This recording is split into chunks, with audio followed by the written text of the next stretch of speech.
I am calling to order the meeting of the City of Ojai Historic Preservation Commission on Thursday, August 14th, 2025 at 6 p.m.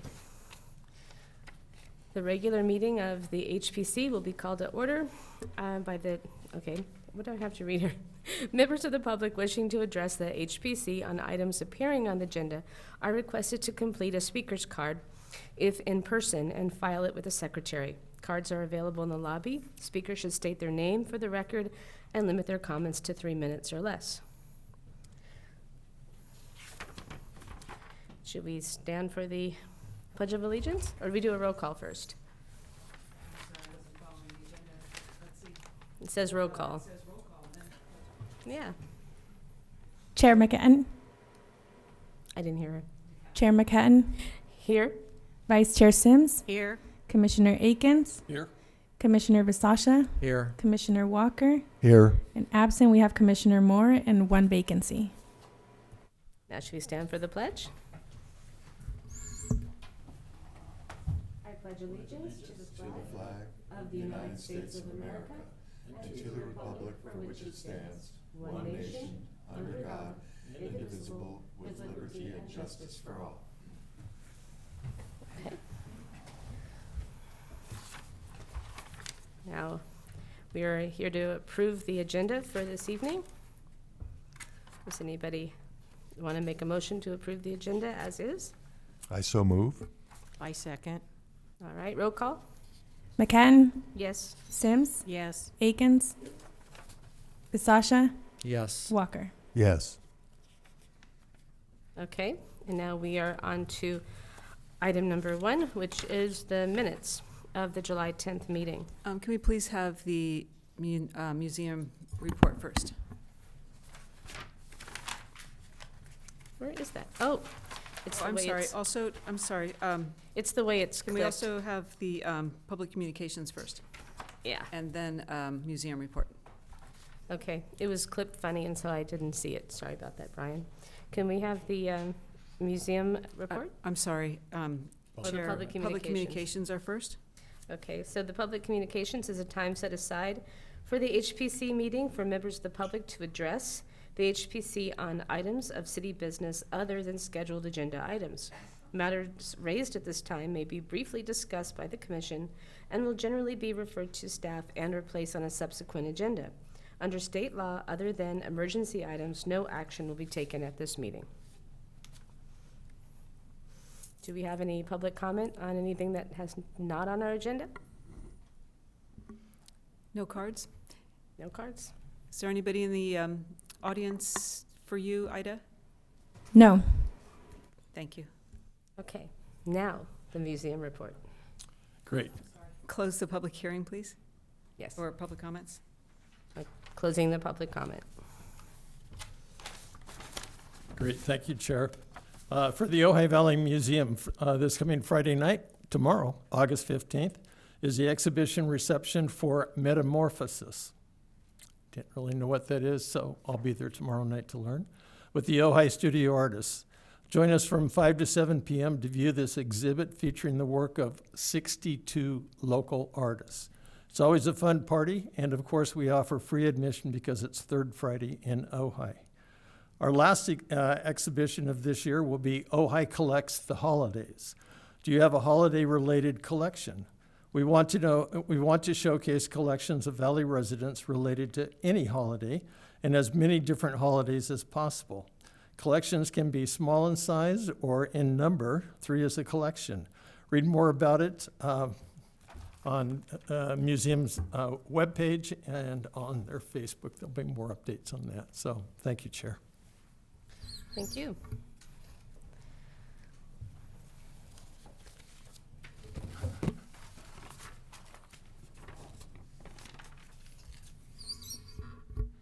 So now we can go to the minutes.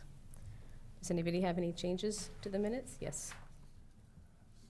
Under removal of agenda item, my last name is spelled wrong. Oh, There's only one M. okay. Thank you. Anything else? No? Does anybody want to make a motion to approve the minutes? I move to accept the minutes With that one change? with that one change. Anybody? Second. All right, roll call, please. McKenton, Yes. Sims, Yes. Walker, Yes. Bisasha, Yes. Akins. Yes. Okay. It's now time to have a disclosure of our site visits and ex parte. Did anyone would like to speak on that? Yes, Greg? Yes, I went on the tour of the project at the corner of Signal and Ojai Avenue, the former pharmacy, and then afterwards walked up and took a look at the where the project is for the new sign. And that's it. Anyone else? Yes? I met at the pharmacy on Monday and also walked up the arcade to look at the placement of the sign. Ryan? For myself, I actually went on a tour of the facility shortly after our last meeting, was invited to come and join Mr. Becker. And then I went back again when I was scheduled with staff to go and to attend a tour with Mr. Becker on that. I also went up and down the arcade several times to check out not only where this sign was going to go, but other things that were needing attention in the arcade, and actually filed through the Ojai app on one of the items that I felt like was not appropriate to be there. I'm happy to say that was answered and taken care of, and it hasn't happened again. Great. I met with Mr. Becker yesterday at the property on the corner of Signal and Ojai Avenue, and we viewed the arcade front facade and also the side wall on Signal Street. Thank you. And I met with Mr. Becker today, and same thing, I walked the arcade. So now can we go on to our first item, which first public hearing item, which is for the sign for the Ojai Mountain Farm. Do we have a staff report? Yes, so this is sign permit 25-007, and it's a new sign for Ojai Mountain Farm. It's a new restaurant located at 242 East Ojai. It's in the Ojai Arcade, which is part of Historic Landmark Number 5. So let's see, the applicant has applied for a sign permit to advertise their new business, and they are applying for this with the intention of being consistent with the arcade design guidelines, and it's to advertise their business. And you'll see in your packets the colors and the design of the sign, and again, the intention is to match the colors that are essentially in our approved color palette, which Commissioner Sims has and can pass along if anyone else would like to see it. The arcade design guidelines include sign standards as well as the number and type of signs that are permitted. So what's permitted in the arcade for the tenant spaces there is one projecting sign and one wall-mounted sign. The wall-mounted sign would be on the rear, but the projecting sign is actually a hanging sign. They call it projecting, but it's hanging from the ceiling in the arcade. All signs are to be constructed of wood and conform also to the City of Ojai sign design guidelines. The colors are to be harmonious with the building and the adjacent tenant spaces. The aesthetic goals is that it be compatible with what's surrounding. The backgrounds are to be earth colors, browns, and natural or stained woods, and the total combined sign area for all signs is not to exceed 10 square feet. I want to also mention that signs painted or lettering applied directly to walls, windows, or any other architectural elements are not permitted, and all signage is to be reviewed and considered by the HPC. The projecting signs are to be no larger than 15 by 48 inches and shall be rigidly suspended and extend no more than 50 inches from the face of the storefront and they have to be exactly 96 inches from the floor up. The bottom of the sign is to be. The proposed sign is two-sided, hanging, to be suspended the way it's required to be by metal chains in the front of the business and as is in compliance with the design guidelines. The proposed sign is made of 1 3/4 inch thick wood with a 1/2 inch raised painted primary logo and a 1/4 inch raised painted woodmark logo that's mounted on a 3/4 inch thick dark stained marine plywood. So this, as you can see in your packets, the sign copy is yellow, orange, and green. The sign is 15 inches tall by 30 inches wide, and again is to be hung exactly 96 inches from the floor of the arcade. So we do have an applicant here, and staff is recommending that you, as a commission, discuss the proposed sign and and either approve or not the resolution. Staff is recommending that you approve it. Okay. Thank you. Can we open up discussion? Was there anybody from the general public? Isn't that? Not yet. We do have the applicant here, and so it would be appropriate right now to have the applicant come to the podium and add anything that I left out or embellish or whatever it is, if you'd like to invite him up to the podium. Would you like to come to the podium, please? Mara covered it pretty thoroughly. So, Peter, when you get there, if you could please state your name. Sure, my name's Peter Godinez. I represent Vogue Signs, and so this restaurant tasked us to do the right thing, meet the requirements, make sure that it fit the environment of the spirit of Ojai, and I think we did a good job of listening and putting something together that I think the city of Ojai would be very proud of. Does anybody have any question for the applicant? Yes. Well, I guess I would like to know if the sign needs to be compatible with the colors, because it's not. Well, the sign is required through the design guidelines to be compatible with those colors.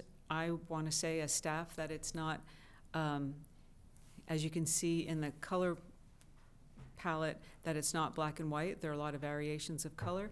And so this is for the commission to decide. And if the commission decides that, this is for the commission to consider.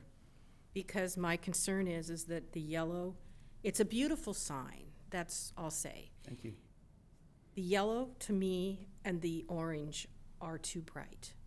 And there is nothing in this palette that I can see that's even close to those colors. And I'm not colorblind. Anyone I want else to say have any that comments? I'm sorry. Go ahead, Maura, I'm sorry. That the applicant was informed that the colors were required to be basically from nature, and that they were to be earth tones and from nature. I want to be clear that the applicant was not handed the palette. But Well, again, it's for the commission to decide whether or not the sign meets the guidelines. That's for you. well, we do have the yellow of the sun, we have oranges in the valley, and we do have a lot of greenery. So, That's why staff is recommending approval. so the term compatible is really subjective. It is. So It is. that's pretty It's all broad. about art. Does anyone else have comments? Yes, Commissioner. Yeah, under colors in the design guidelines, it does say color for window trim, doors, and signage should be selected from the architectural color palette that is available at the Community Development Department.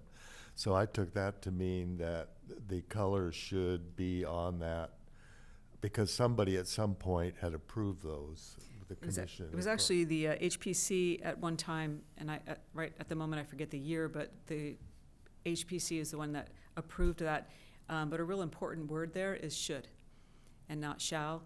And it's up to the commission to decide whether or not the proposed colors are compatible with those colors, like with the design guidelines and with the arcade. Right. I just find those colors, because everybody else has tried to do these muted colors, just kind of shout at you really loud. And I know that one of the defining characteristics of the arcade storefronts should be that they follow a uniform pattern, and that no one store kind of brings itself out from the others. So I'm a little concerned about the brightness and the design of the colors. I mean, I know that's their logo, I guess, but the colors do seem rather loud. And The HPC has the authority. I have a question. In the illustration in here, there's, it looks like a pretty large logo sign on the window. Is that correct? It's very clear in the staff report that the only sign that is being reviewed this evening is, and for approval and to receive a permit, is the hanging sign. And I also stated in the staff report that the only signs that are permitted through review and consideration by the commission are two signs, a sign hanging in the front and a wall sign in the back. So Right. so yes, you see those in the picture, but they are not being requested or addressed or being approved this evening or recommended for approval. Right, I understand, but there would be relevance if that was actually going to exist in relation to the sign, whether or not we were approving it or not. There is a relationship there. Right? Yes, there is. Can we Yeah. approve it conditionally to, or are we not? I think the design standards say that the HPC will approve any sign. So if it's not approved, then it's not legal, correct? That's correct. That's correct. So we would assume that compliance would ask them to remove that. So his recent history and currently, we are a reactive city, not a proactive when it comes to our code compliance. And so when we receive a complaint, code compliance goes out and addresses the issue. So we don't go looking to, now, that doesn't mean that that's always going to be the way it is. Depends on the direction from council and, direction of the city. So that could be changing. However, right now, we are complaint-driven, as we've discussed before. But is it complaint-driven because the arcade design standards grew out of the fact that that's right there at a landmark? And so they're design guidelines for a historical landmark, not just general city design guidelines. They are how they affect the landmark. And so it's a little different category of sign than just might appear on the east end of Ojai or the So Y. all I can do right now is repeat that we're complaint-driven, and tonight we're here to talk about the sign that's being requested for permit. You have, commission, the authority to approve, deny, or request a revision to the sign that's being proposed, and you also have the authority to put conditions, add conditions to the resolution. But as There you far as, I'll just stop there. I think Thank I've you. given you a lot of information right now. Commissioner Akins, do you have anything you would like to add? The only thing is, having, as I said, walked this path, I did look at where the sign was going to go. I did look at, the other signs that were close to it to see, how high they were. I could see things were called out and specified in this. I did not look at the color palette that's been being used by all of the other signs. And as Commissioner Bisaccia said, those three colors, if you're going to pick three colors that would fit in for kind of the theme of the area of the valley, it would be those three colors. So, and again, it goes back to should rather than shall. in the dialogue, so that gives us a little bit of leeway in the decision and the way we go. So that's all I'm going to say at the moment. But I think we also have to consider the historical compatibility of the signs. So you have to look at whether or not someone in 1921 walking through the arcade, whether that with the way it looks would be compatible with the historic period, which is the 1920s. Anyone else? Yes. I agree completely, and I just feel this is too in your face.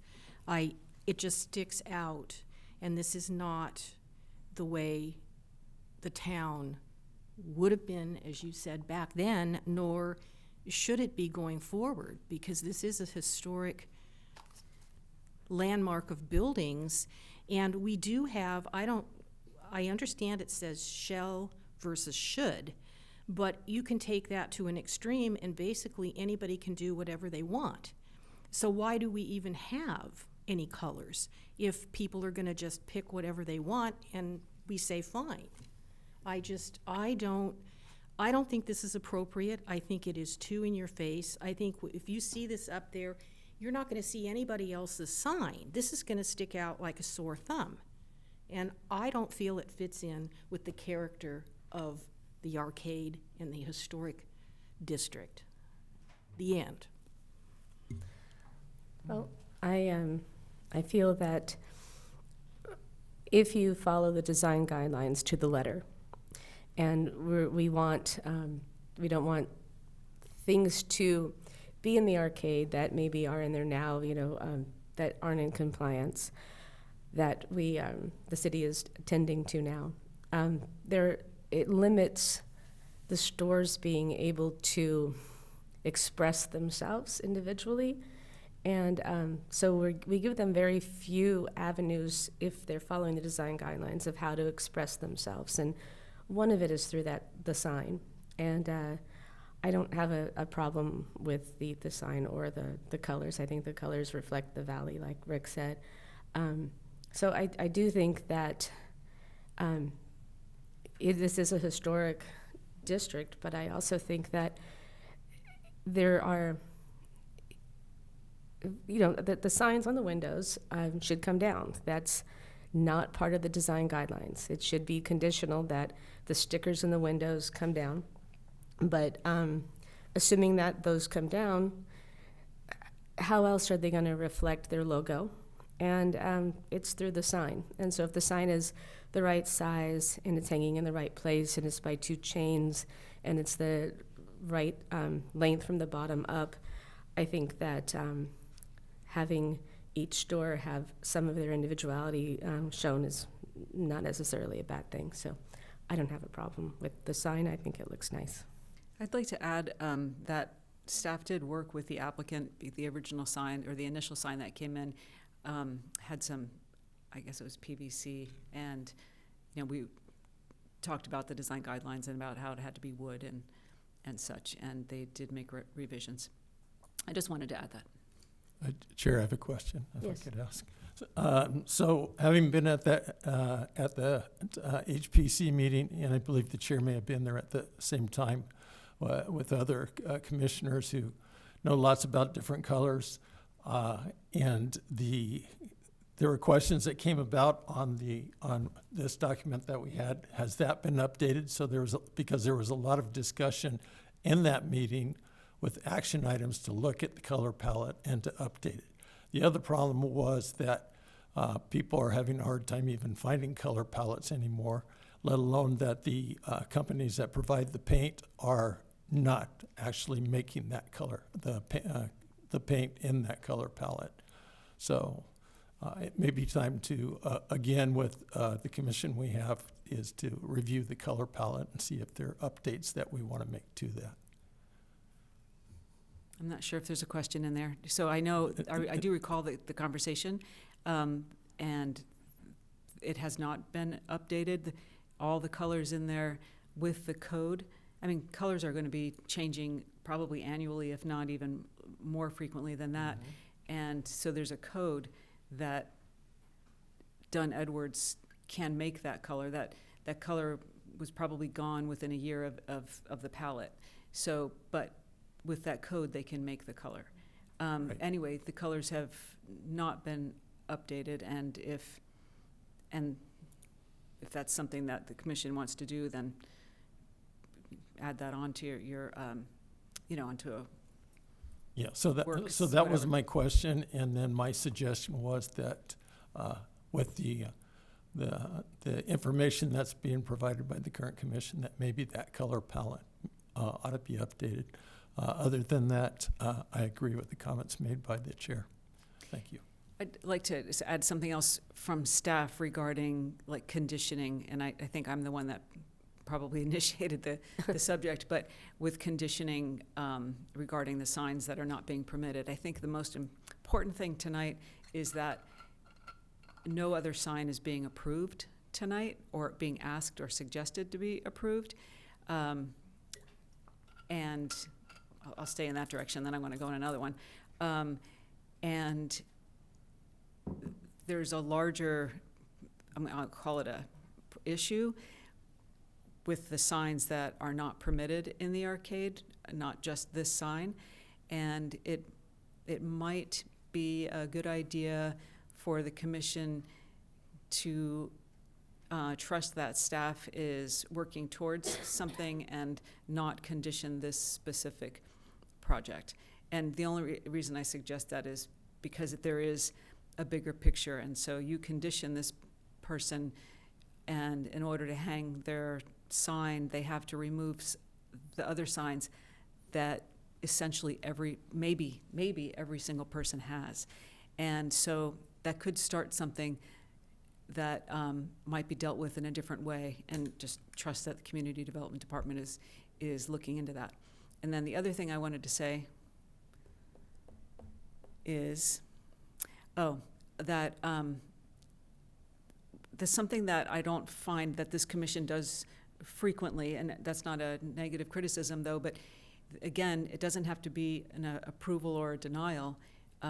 You have the option of having, if this is what you wish to do, having the applicant, come back with different colors, or it doesn't have to be a denial. It can be a continuance, if that's where you're going. Okay. Does anybody have any other comments, or?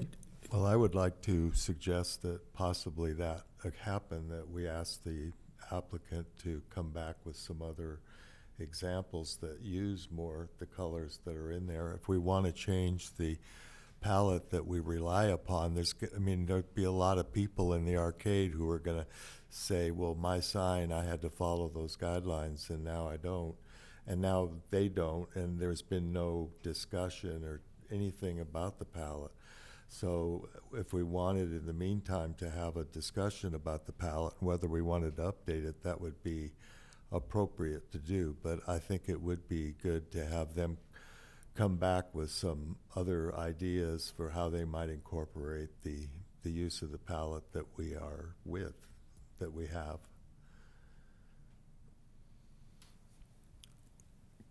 You have a motion? No, I have just one more item. I'm kind of hesitant because it's going to be addressed by another commission, but there is an item in the arcade that is one of these colors that's going to be considered on whether it's allowed to remain. So, yeah, we're not going to talk about any other projects here, though.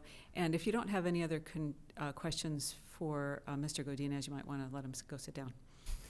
Thank you. Sit down or leave? Yeah, or- no, we're not finished yet. Okay. Well, I would like to make that as a motion, that we ask the applicant to come back with some ideas that they might have where they could incorporate the palette into their design so that we could consider those as well. I second it. We have a second, so we have a roll call? McCann, No. Sims, Yes. Akins, No. Bisasha, No. Walker. Yes. Do we have any other motions? Yes, so I'd like to make a motion that we accept the color palette that is being used for this sign as well. And to that motion, make the suggestion that review of the color palette be put on a future agenda item. So can we back up for a second? Sure. Is the commission finished with the item, and the sign has been approved 3-2? Is that what I heard? No, We're not finished the yet. motion failed, so we're looking for a new motion, which is what Commissioner Akins is doing. Okay. And my new motion was to accept the sign with the colors that have been shared with us. Okay, I didn't get that. And the second part was just a request that the color palette be included as a future agenda item by the commission. Okay, I'm sorry, so you are recommending the approval of the sign as presented Yes. and have staff come back with the color palette at a Yes, a future please. meeting? Okay. Please. Anybody want to second that one? Okay, well, I will second that one. Let's try it. Roll call? McHatton, Yes. Sims, No. Akins, Yes. Basasha, Yes. Walker. No. Okay, so motion passed. So motion passed. So Peter, your sign has been approved? So you can contact staff if you need to for further. Whatever.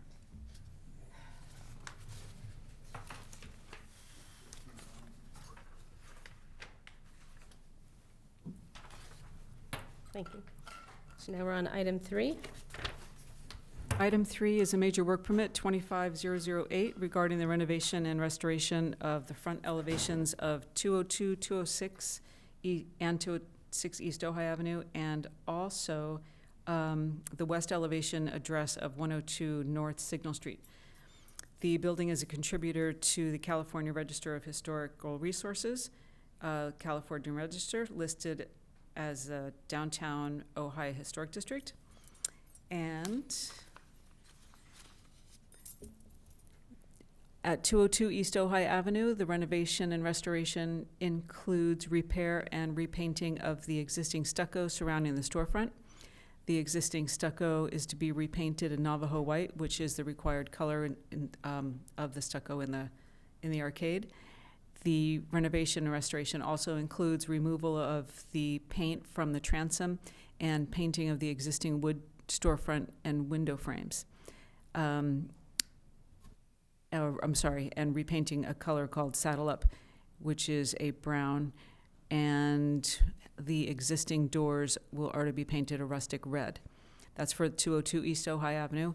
And then 206 East Ojai Avenue, the renovation and restoration is to include removal of the brick that's surrounding the storefront and replace it with stucco, replace the metal framed storefront windows and transom, and replace with wood framing in the same size and location, and replace the Dutch door with a new wooden door. And the paint on the window and door frames would be Saddle Up brown, which would match 202. And then 102 North Signal, the renovation and restoration is to replace the existing storefront with the wood frame system. The storefront is proposed to be flush with the exterior wall, and the door is proposed to open inward, and that's for ADA purposes, among other reasons perhaps. The new transom would be installed above the storefront, replacing an existing stucco panel, and one of the existing fixed wood vents to the south of the storefront is proposed to be replaced with a new wood frame window, and that would be installed between the two stone-clad piers that are adjacent to the south and surrounded by the existing stone wall. The existing keystone arch that's above the fixed wood vent would be used and it would be retained, and it would be centered above that window. The removed stone from that section where that storefront window would be used to patch and repair above the existing storefront, and the existing wood fascia board would be removed from above the existing storefront at the southwest corner of the building, and the existing transom, it would be exposed and repaired. The wood window and door frames would be painted saddle-up brown, which would match what's happening on Ojai Avenue. The proposed project analysis has been revised because, as you're all aware, this was at a previous meeting, and the applicant, the proposal was denied, and the applicant has revised the application, and the analysis has been revised to support that, to support the revisions. And the recommendation within the analysis is that this, that this complies with the, what is it, the, I'm so sorry, what is it called? The state of Secretary of the Interior Secretary of the Interior Standards. Thank you so much. Sorry about that. So let's see. The proposed renovation and restoration efforts are seeking to restore and reintroduce some of the original materials and style, and also adapt this existing building for reuse. They want to divide the existing large tenant space into 2 tenant spaces, and without the proposed storefront window on the west-facing elevation, the rear new separated tenant space would have very little light. The light would only be, natural light would only be from the storefront. With that, we do have the applicant here and the property owner as well, if you have any questions that I can't answer.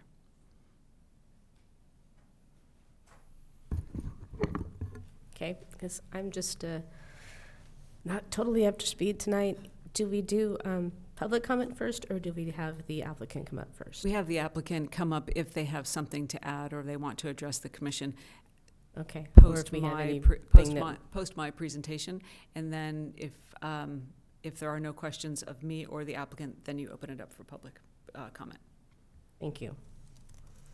Does anybody want to ask the applicant anything first? Well, I'd like to find out, since I'm into the colors right now, where these colors are, like the red that we're talking about. Is it in here? So as one thing is the Navajo white is a I get required that. color, and then as far as the other colors, Saddle up brown and the red. I mean, it would really be great if these reports would indicate the paint chip color. so the applicant has not taken a color from that palette. However, the colors are here in the packet on attachment, or in attachment E, page 14 of 17. And so what the commission can do is see if these colors, how they relate to the palette.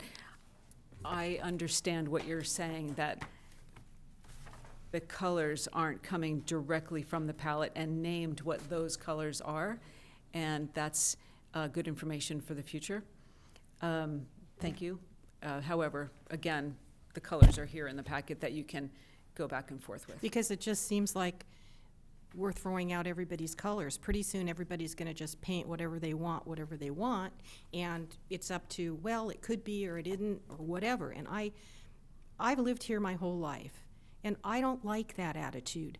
We have guidelines, we have people that care about maintaining the beauty of this arcade, and it's just all falling apart. The whole place is a mess.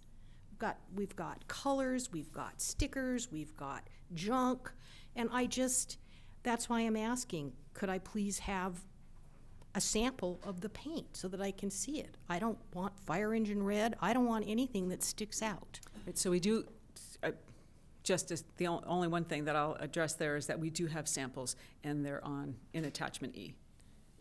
It's Okay, another- well, this isn't the same as having a swatch of color, I hear you. which is, I know that for a fact.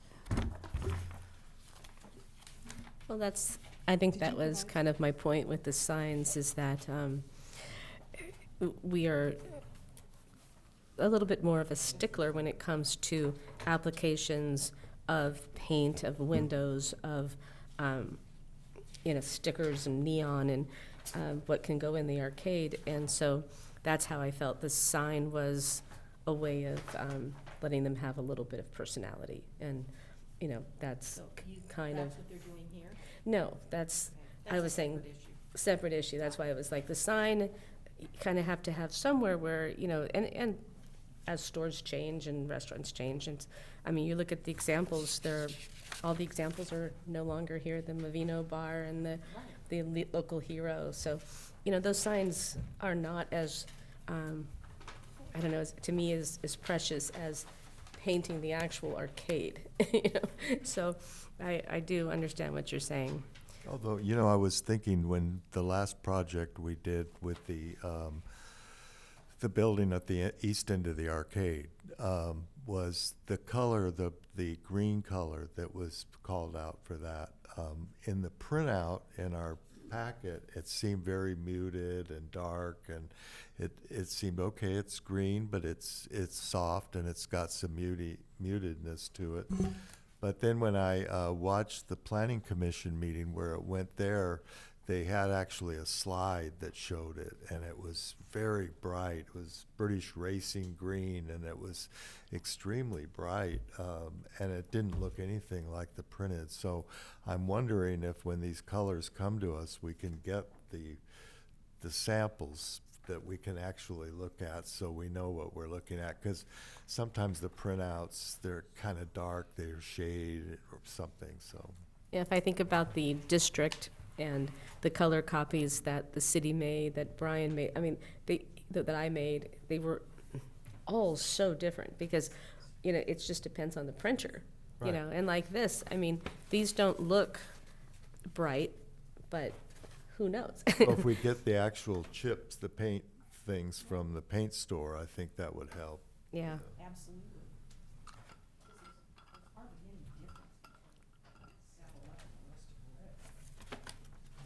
So did you want them to answer, or? It's up, what, Well, I don't. do you want the applicant to discuss the paint? Can we also ask the applicant if they have anything to add to my presentation? Yes, do you have anything you want to add to the presentation? Yeah, and address the paint, please. I'd appreciate it. Thank you. Thank you, Jeff Becker for the Becker Group, and the Bant family. Evan Bant is here, is one of the property owners who made the meeting. Yeah, we took a lot of the comments that were sort of made and not made, I guess, at the last review of this, and have tried to work with our architect, Jason Herber, who's here, and then Hannah Simonson from Page Turnbull, who's our historic consultant, and try to improve some of the requests for modifications to the building. On the color palette specifically, since that's a hot topic tonight, we tried to match the existing colors with the Sherwin-Williams, which is kind of the current. I mean, I use a Sherwin-Williams historic palette on basically every building we work on because they're great colors. And so we tried to match that to the existing colors, which is kind of the dark brown, and then the accent color of doors being that red color. But we can definitely provide swatches if you need us to. The architect put it on his plan, so we kind of thought we had that covered, but happy to get you samples if needed. So just, I know, well, one, I wanted to say thank you for you guys coming out to visit the site and walk it with us over the last couple days, and tried to point out all the different tweaks and changes that we want to try to do. And we feel as a group that we're, trying to bring it into a more uniform visual with the arcade, with the plaster, and also exposing the transom windows on the signal side section.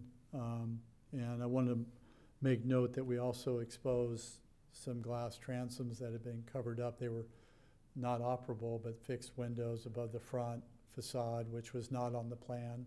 That's those two side windows beside the two French doors. And then moving around the side of the building, the new wood storefront, which replaces what is now an aluminum storefront that was installed at some point in the 70s or 80s with a whole new wood storefront, and then the request, of course, for the window addition and using those rocks, those historic rocks, to infill that, not only fixing above the potential future transom, but also the lower bands that are now wooden plaster. So, in addition to that, the building, the square footage, which was pretty large, we split that into two, and this is a new storefront entry. So it's not what once was sort of a rear entry to the former store. So now it's a new main entry. So if there's any questions or thoughts, I'll try to answer those if you have them. I would like to thank you from the last set of plans to this and the changes that have been made as far as the historic changes. It's nice to see. Thank you. Thank you. Sure. Anybody have any? Quick question at this time. So the entrance there on the west side toward the back to the south of the taco entrance, that entrance is going to be essentially level with the wall. It's not going to be, kind of caved in like it is now. Yeah, it'll be it's proposed to be a flat all the way straight entry. across. Yeah, versus now it's kind of concave. So it does set back a little bit, more in line with the back of the columns. Mm-hmm. Like the other entries, they all kind of set back a little bit on the signal side. But it also meets ADA requirements, and inside the space, there's a ADA pad and then a ramp Yeah, I to saw get that. down to the new ADA restroom. The other question, real quick, was you were also planning, even though it's not part of the property that we're considering now, you also were planning to kind of fix up the part of the wall that was there for the other properties, the taco shop and the art shop. Yeah, we want to carry the Navajo white, fix some of the damaged plaster, remove the 10,000 stickers that are that they've put on the gutters, and clean those facade with the same colors, exact same color palette. So, but that project hasn't, Right, it's not even a right. project that hasn't been submitted. Yeah. Yeah, I mentioned that. So, yeah, we just, Yeah.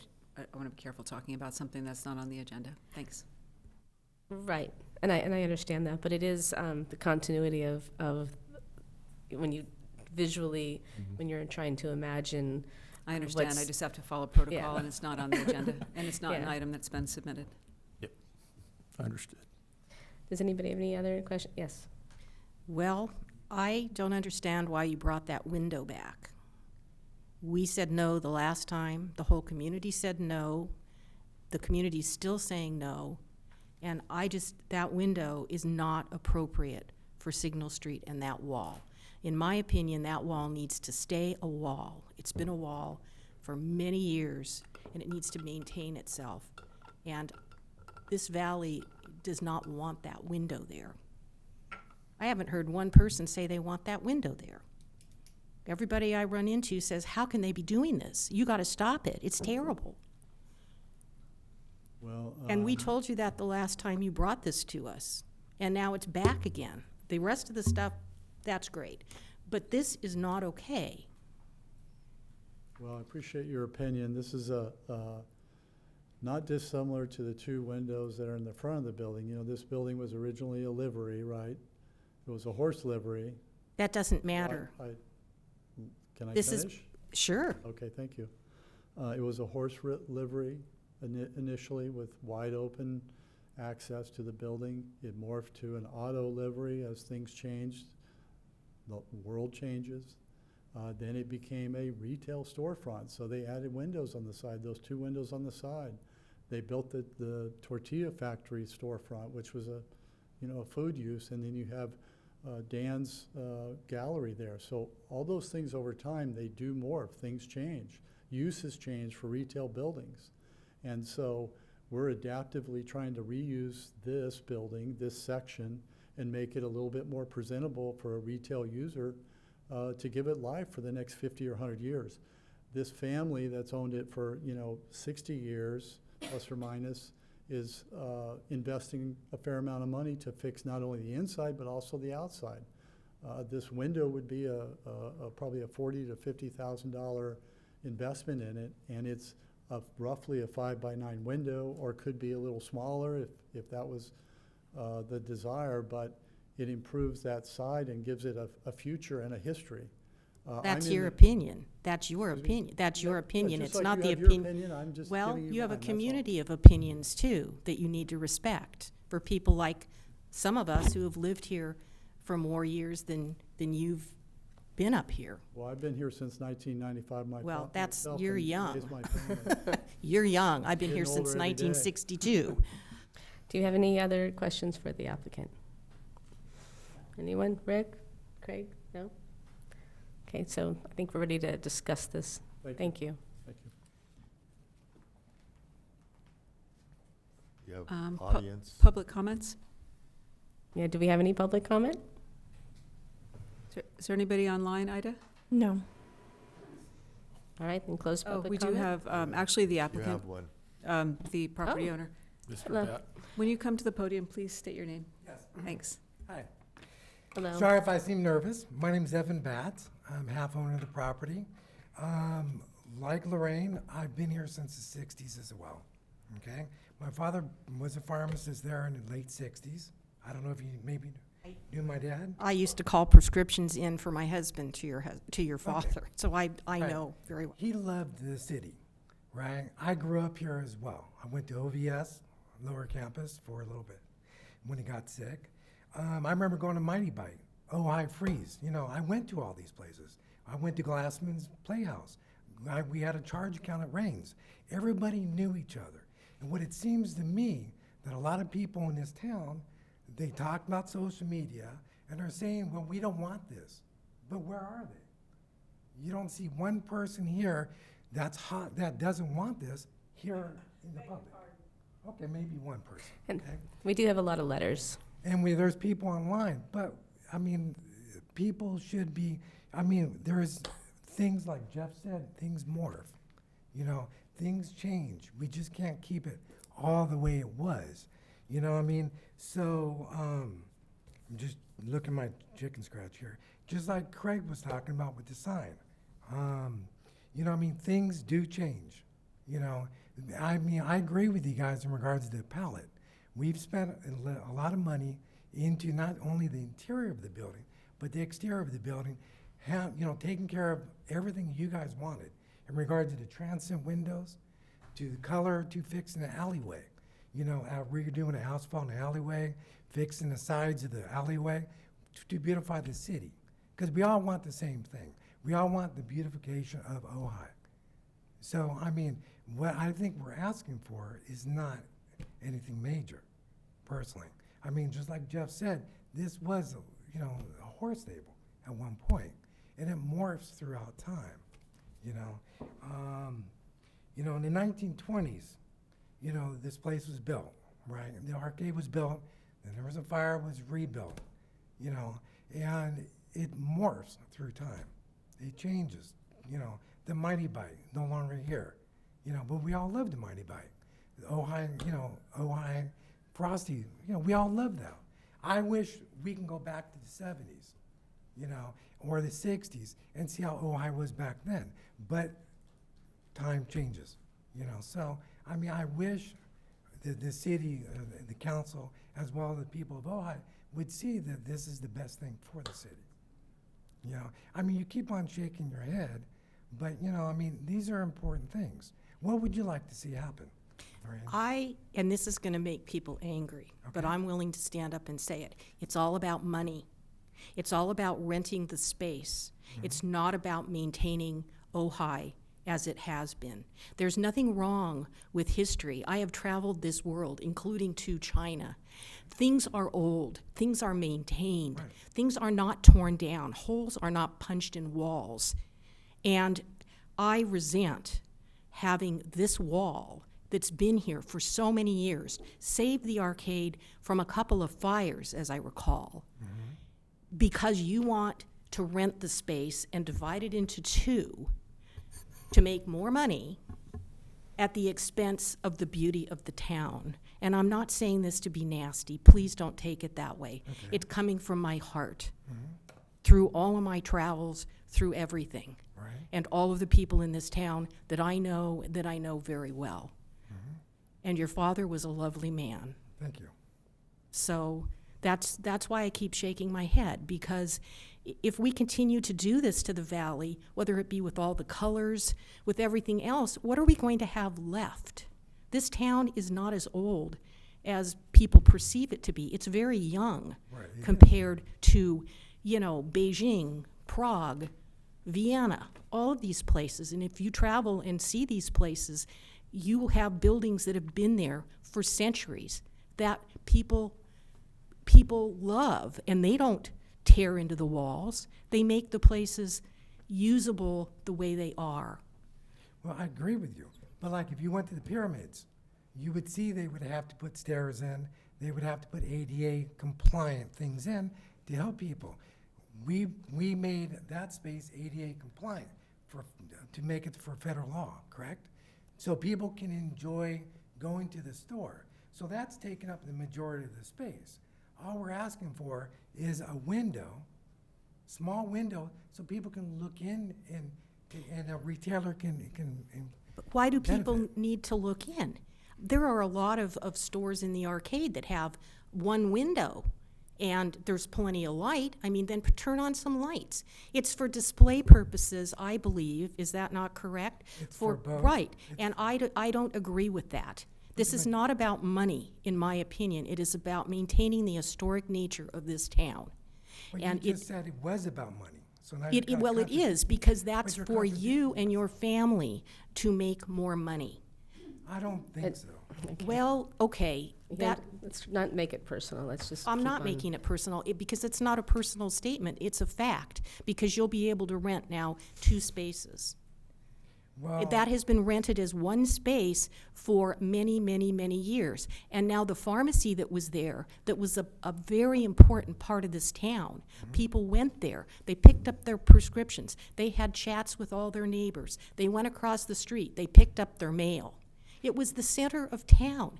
And that pharmacy has had to leave now. They didn't want to If leave. you remember correctly, Ojai Village Drug was on the corner. Ojai Valley Pharmacy was on the other corner with Stan Lazarus. Do you remember Stan? Okay. And so we had both pharmacies there. They both did well, right? Again, times have changed. You got Amazon, you got other retailers, and so pharmacies are struggling all throughout the United States. So it's not we push them out. And it seems you're taking this very personal. I guess I am, because Shouldn't that you- part of it's dear to my heart, Well, too. shouldn't you request yourself So- from this meeting? No, I'm not going to do that. I'm just telling you because I don't think other people here are speaking their minds. And I'm sorry that a lot of people didn't come to this meeting. But I know how they feel, and I've read all the stuff that's been sent in. So I won't say any more because I've said enough. Right, well, So, I also just got back from London and Scotland and traveling, and you go down every road and you go, okay, this is the spot that you'd want to save, and then you turn the corner and there's another one that's just as nice, and there's another one. You're just doing it. You're looking at going through trains and you're just passing endless. We don't have endless. We have this very short little area, and the city of Ojai and the residents of Ojai are counting on us to pay attention to a very small little area. And if you talk about the arcade, we've had Mr. Becker come with both sides. We have the one that's backed up against the Chevron station, and we have this stone wall on Signal. When he came to us with the Chevron, the one next to the Chevron station, it was for window changes, it was for paint color changes, it was things he was discovering as he was pulling stuff off, same like you're finding different things. And there wasn't a single letter. There wasn't any outcry, because it is backed up to a gas station. And it is, the function of that area is a little different. There's the signal that, especially now that the vines are gone and people who are able to see that big stone wall, there's an outcry that we don't usually see here. The last meeting and this meeting, there have been dozens of letters from residents that have been here forever. So it is a different situation where it's not, the other one was a kind of a quick in and out for Mr. Becker. It was a unanimous vote. Even though we might not have agreed with the paint colors, we might not have agreed with the front window being able to open, but like you said, times change.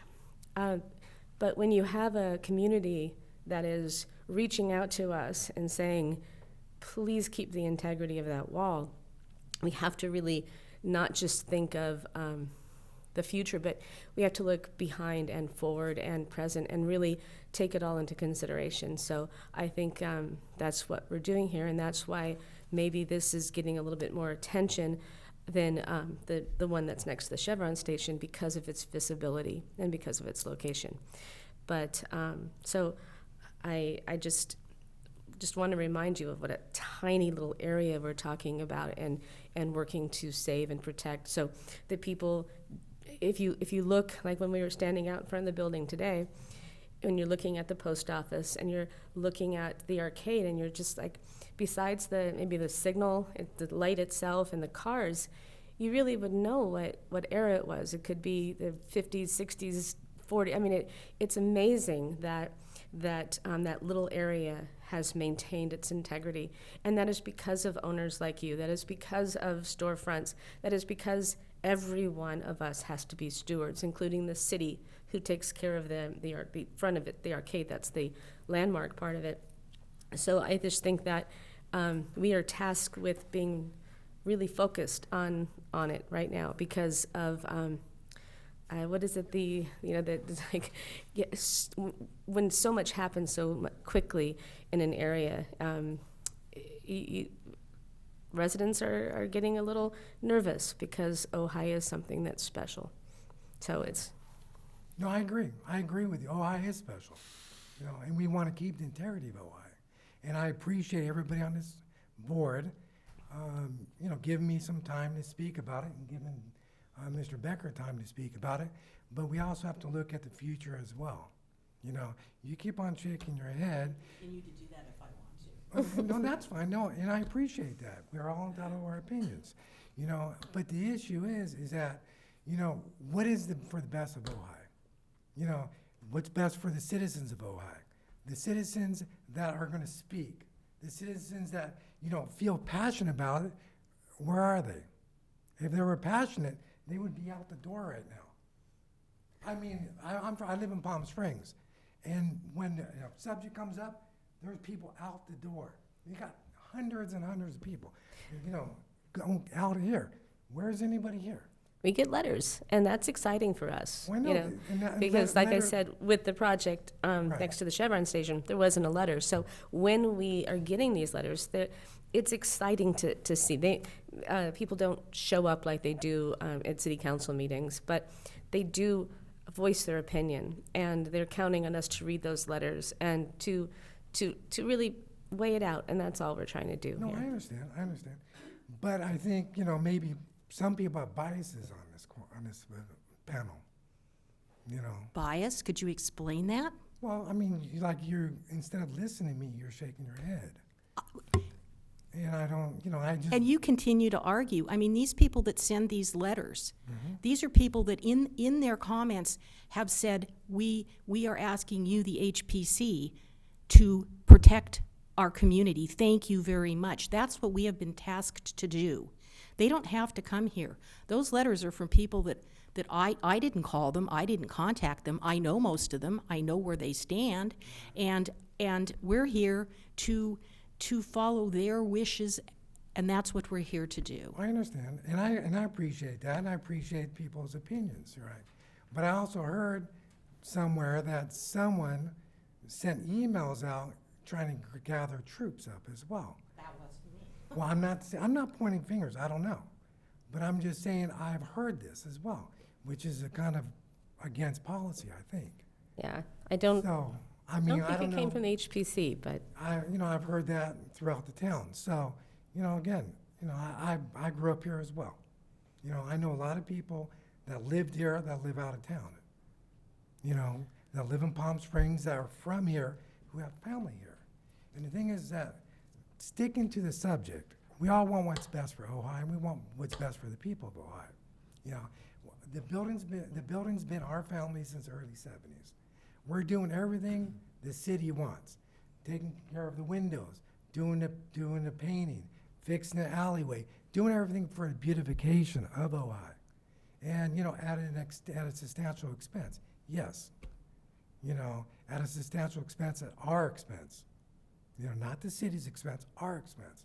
The city, for example, overcharged us for taxes in the past. And when the person that was in charge was no longer there, got fired or whatever, we got a letter from the city saying, we'll give you half of what's owed, or we can pay it off in 10 years. We told the city they can keep the money, the overpayment. Why? Because we love the city of Ojai, and we want to see what's best for the city, and we want to see growth in the city as well. And that's what's important, not keeping it small, but, keeping it small, but also having growth for, tax revenue to come in. And no, it's not just about money. It's about people as well. We love the people of Ojai. well, thank you very much. Thank you. Does anybody have any other questions for the applicant? Just comments when we get there. Okay, We've got other speakers, I think. okay. Do we have other speakers? Can you state your name? Hello, my name is Steve Schaefer. I won't speak tonight as a member of the Conservancy, who will remain anonymous, because I do photography work for Jeff, and if I was on this board, I would need to recuse myself. So, it's just easier for me to make comments that I took all the I think this and I believe that stuff out of it. So let me just read this. This is just a bunch of facts. The Page and Turnbull standards analysis does not explore if the property is individually eligible. It's outside their scope. It's a landmark or for the California National Register. It just says it's a district contributor. It's outside of the scope of this report, but we can all agree that the property is eligible for the National Register. It's one of the most important buildings in town if it was nominated for the California Register or as a community landmark. So I think that's sort of a given here. With that in mind, you'll have to make findings tonight that the building will retain enough historic integrity after this rehab as it has right now, right? So it's about findings. Let me just, and the previous approval that you got, or disapproval that you guys made, was for the project when it was not so great, and so kudos for scuttling that. I wasn't around to do that one. But now on to this. On page 25 of your analysis, part of the project is previously stuccoed over transom windows at the Signal Street and Ojai Avenue corner are being replaced. That's a restoration project. The metal frame storefront under the arcade and the aluminum doors will be replaced with wood storefronts and doors. That's a restoration project. The non-historic brick veneer will be restored to stucco. That's basically restoration. The recessed former rear drugstore door and the janky stucco surround will be rehabbed with stone surround and the rear brick veneer there. This is on page 22. That will be removed off the bulkhead and replaced with rocks. So all of these alterations follow the arcade design guidelines to, quote in the guidelines, improve the compatibility with the Mission Revival style, unquote. And they follow the Secretary of the Interior standards. And so you're making findings tonight. Please make findings that clearly state if those things are okay. And I'm not going to say that I believe they are, but the findings, yes, do those things, or no, don't do those things, or they meet the standards, they're compatible with the standards. Let's go on to the big one. On page 24, one wood vent and a bottom portion of the stone cladding on the west facade will be removed to accommodate one new 9 by 5 foot window. That's, Please make a finding that this window is compliant with the standards, not compliant with the standards, or it needs to be smaller, but make that finding clear. And that might be a separate motion, might be a separate finding, might be a condition. That's all within your purview, I believe. Maura will clarify that. But I mean, if it's absolutely never like, we're going to fall on our sword as the HPC, which you have a right to do, and say no one can ever touch that rock, then, you know, all right, bright line. But, you know, if the applicant's going to spend $100,000 fixing and restoring the exterior of the rest of the building, let them do it. I mean, that's just a historic preservation positive. I have two more things that are sort of technicalities. One is that for staff, the project is exempt from CEQA, but only for historic preservation, not for 15301-1 existing conditions. Everything's existing. That doesn't make an exempt. There's an exception for that. So right now you have two exemptions. Only one is appropriate. And the second one is, as a landlord, that is a 3,500 square foot space. It's now 2,000 square foot in a 1,500 square foot space. It's going to be, I don't know, $1 a square foot or $10 a square foot. Nobody's making any extra money because they divided it into two spaces. It's just going to be whatever. So I don't see how it's a money-making venture to spend $400,000 on a rehab and then be able to rent the same 3,500 square feet for some number. I mean, I think maybe you can get a little extra money for the front half, and you're going to get less for the Ojai. But that's so. I mean, I don't know that the money-making thing holds water from a landlord's point of view, because things get rented on square feet, and there's no extra square feet being added to this building. So that's all. Thank you. Thank you. Do we have any other public comment? There's a lady in the back. We have a lady in the back, I'm told. I can't see you back there. Can you stop her, please? Can you come up to the, yes. My name is Mary Nelson, and what else am I supposed to say? If you could just repeat your name into the, My name is Mary Nelson, and I just wanted to say to the rest of you newcomers that we're not really sticking to the subject, which I think is the wall. I mean, it's really nice that you guys are doing all that other stuff, and I appreciate that. But what we're talking about is the wall, and that is what has people upset, because it has been there, well, it's been there a long time. And it's beautiful the way it is, and I can't quite imagine walking by there and seeing displays and items for sale, and it's perfect the way it is. And I think there are ways to address the things that you guys are talking about, like the light and issues like that.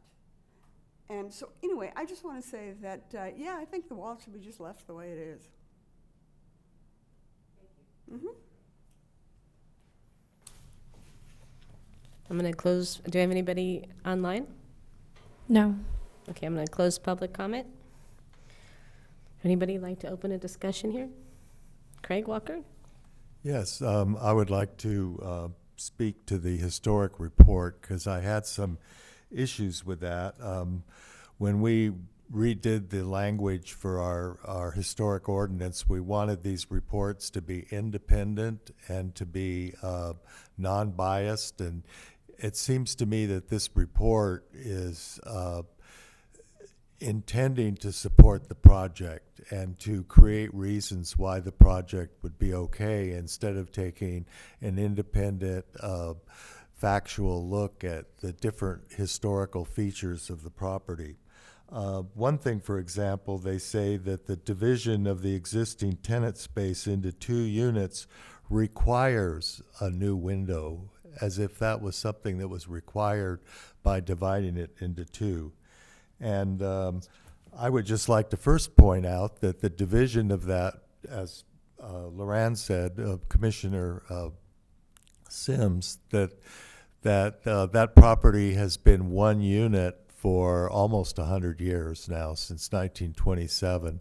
And so the idea that somehow now, after 100 years, in order to make that a viable commercial space, when Ojai has become such an incredible attraction, that it has to have divided in two is beyond me. Also, it doesn't require a window. Well, I was going to say, first of all, that this dividing it into an east-west shop kind of creates a new feature for the arcade, is starting to divide these units up into smaller pieces. And I think ultimately down the road that might have some impacts on our other storefronts through the arcade. I would also like to point out that the existing window area in that door opening area, the back door area, there's 2 windows on either side of the door. The total window space is exactly the same as the taco restaurant next door. So when you take the taco restaurant's window space and the doorway, it's the same overall for both areas, and the taco place seems to do fine with just their door and their window. So I don't really understand why all of a sudden it's required to build a new window. Also, all the other stores in the arcade use skylights to bring in outdoor light, and even way in the back, they rely on skylights or just lighting. So I don't really feel like this is something that's required, and yet it's really digging into the historic fabric of this historic building. I agree with Stephen that this could be eligible for the National Register. He wanted to know about findings. Do we want to give Craig a couple more minutes to get his thoughts? Yes, Okay, please. I'll try to hurry. He wanted us to have findings regarding the Secretary of the Interior standards, and number 1 says, a property shall be used for its historic purpose or replaced in a new use that requires minimal change to the existing characteristics of the building and its site and environment. I don't consider this to be a minimal change. And in the historic report, it says it's not significant because the majority of the rocks will still be there in the future. That's what the standard that's used by the architectural historian. But really, the cutting of that window into that wall significantly affects the building. It takes out one bay, one of the vents, and a lot of the stonework. And not only that, but we saw no discussion of the cumulative effects. There already have been 2 intrusions into that wall since the historic period of that building. There's the taco place, and there's the doorway that was built into the pharmacy. So when you consider what's going to be happening now in this project, you also have to consider that there's already been 2 intrusions. And so this is going to add to that and create even more. And you can even project into the future, if we do this, then a future owner may come and say, I'd like to have another store and a window there, and another store and a window. And pretty soon you have that whole place as like a mini mall going up and down the street there. And I think that they haven't taken that into consideration, that it already has been intruded upon. So this is a cumulative effect on that. And if we were to stop it after 2 or 3, why wouldn't we stop it at this point? Number 2 on the Secretary of the Interior standards says the historic character of a property shall be retained and preserved. Okay, this is the historic character of that property. Originally, those stones were even moss covered, I read in the articles from the time. But over time, the vine that grows there has helped to decorate it. It's become kind of an installation and a piece of public art for Ojai, having that rock wall with the vines. And I understand that when Tom Clark just had a barn there, he had a vine on the barn that was like a historic feature of the town, and people were upset that that vine had to go away, so they planted the new vine that we've seen now for over 100 years. Number 5 on the historic, the Secretary of the Interior standard says distinctive features, finishes, and construction techniques shall be preserved. So this is a distinctive feature. It says it shall be preserved, and cutting these holes out of it, it's going to lose its whole look. This building, one of the things that gives it its historic value is it was the modernization of Ojai moving into the automobile age. And it went from the horse, Tom Clark took it from a horse barn to this garage, and it became sort of a symbol of Ojai coming into the 20th century and being a garage. And as was pointed out, garages were always built out of stone or brick so that they would contain fires, because they didn't keep the fuel under the ground like they do now. They would store them in the building. So to protect the other buildings from fire that might break out inside the building, they made it out of stone to protect the others. Well, as it turned out, that building protected the arcade in the 2 fires of 1917. The forest fire that came down and was moving from the west and stopped right before the arcade. That's where the firemen made their stand and was able to put the fire out, because the embers couldn't make it into the arcade.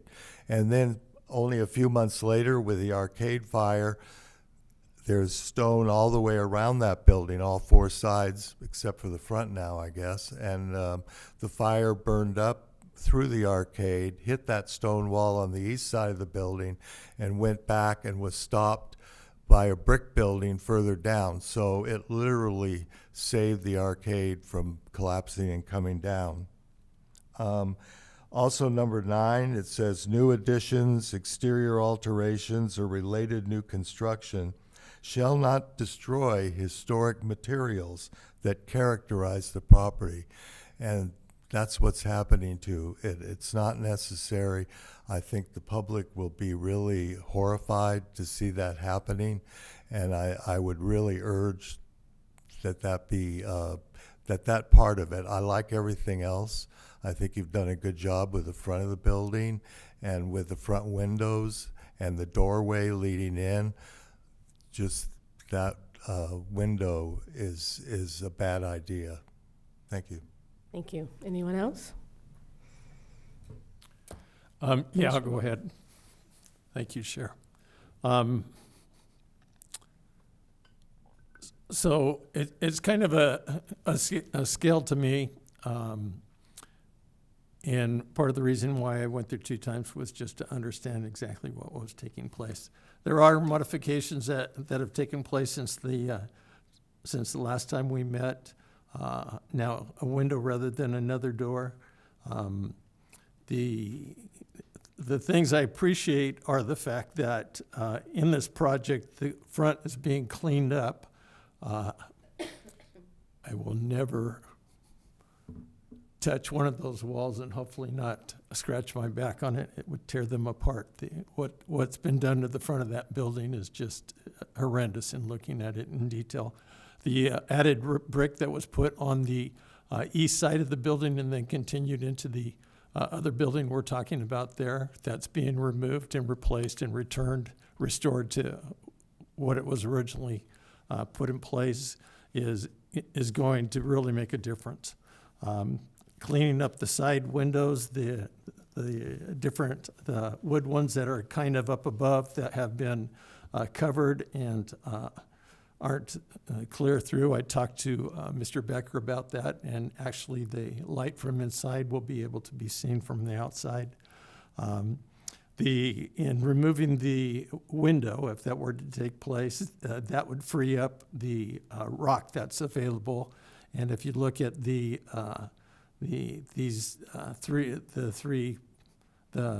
holes in that wall, and it definitely needs a cleanup. And that cleanup is going to make that building look fabulous for, as was mentioned, 50 to 100 years from now. And if I was balancing all of those benefits to having a window, now a 5x9 window that's going to be the opportunity to look outside from inside, look inside from outside, and to denigrate that as being kind of detrimental. You go down to the front windows the two front windows that are there with the vine, and they're much larger than this window. I appreciated Mr. Schaefer's comparisons and Commissioner Walker's information on the Secretary of the Interior standards. I'm also look at if we decide to turn this down, then I think the next stop's going to be an appeal to the council.